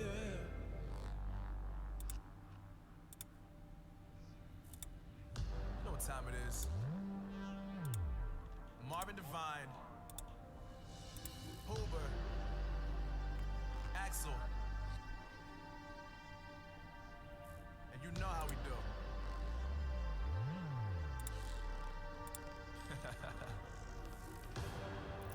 Yeah, I'm very excited to see what this party's going to do in the world. Because we have had parties in the first era of the world, known as the Empyrean Age. We've had a party in the where's my document? We've had parties in the Empyrean Age, the Elemental Age, the Ascendant Age, and we're now in the Triad Age.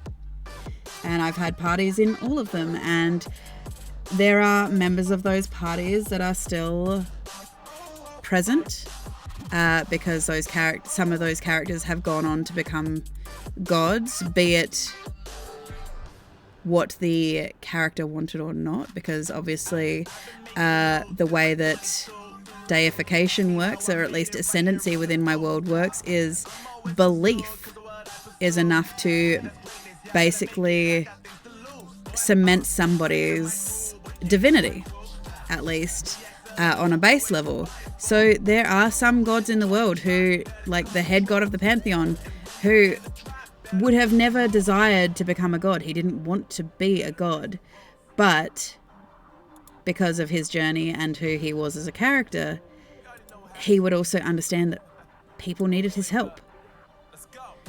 So he would sacrifice some of his time to be able to help those in need, because that was something that he had trained, and it was a big part of his character to do. You know?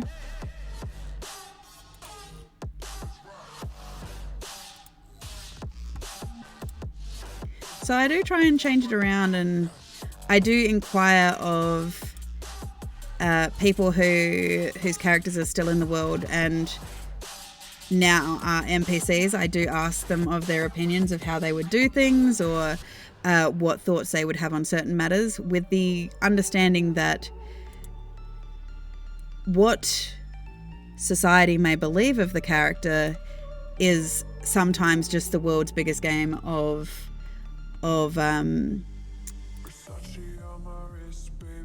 like whispers, essentially. People assume they know the reality of these people who are the gods and things like this, and their relationships, and speculate behind them, because obviously you can't talk to a god and things like this. But the reality is sometimes they're just not telling the truth about these characters' friendships, relationships, why they did what they did, their motivations, because they can only speculate at them.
I'm not going to lie, there is a point in this song as I'm listening to it, and this is just the way that my brain works.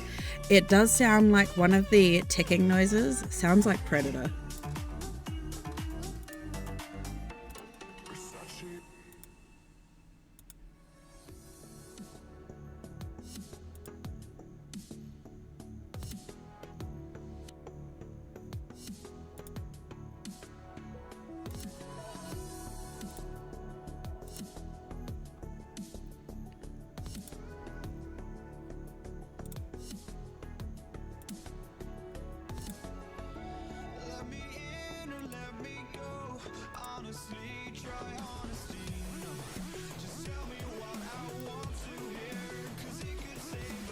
Okay, this is where I'm at right now. But that is me for the evening. So I want to thank everybody who showed up, who chatted. It is always wonderful to have you here. And I'm hoping that I will see you all on Saturday for the launch of State of Anarchy. I hope you managed to catch some of my teaser trailers at some point on the Friday. On either YouTube, Twitter, TikTok, wherever you find it. Otherwise, I hope you have a wonderful morning, afternoon, evening or night, wherever you are in the world. And I hope you are staying hydrated, getting plenty of rest, at least looking after yourselves, because take it from me, being sick is not fun. And trying to keep in your best health wherever that is in your life. You know, that is important, looking after yourself as best you can. So, with that in mind, I hope you have a wonderful rest of the evening. I hope those of you who are waking up and starting your day and all that kind of stuff, you have a wonderful day. For those of you in my part of the world who are ending your day, I hope you have a wonderful night's sleep. And I will see you all tomorrow if you want to join me for some Tinykin. Otherwise, I will see you, hopefully, on Saturday. If you want to get in contact with me before then, or you want to leave a message or just say hi or a DM or whatever, you can reach me on Twitter, Boomeadow. You can also reach me on my community tab over on YouTube for Boomeadow for that. Or if you want to hit me up on a TikTok, it is also Boomeadow over on TikTok as well. So, otherwise, I will catch you all later, and I hope you have a wonderful rest of the day. So, yeah, look after yourselves, and I'll talk to you soon. Bye.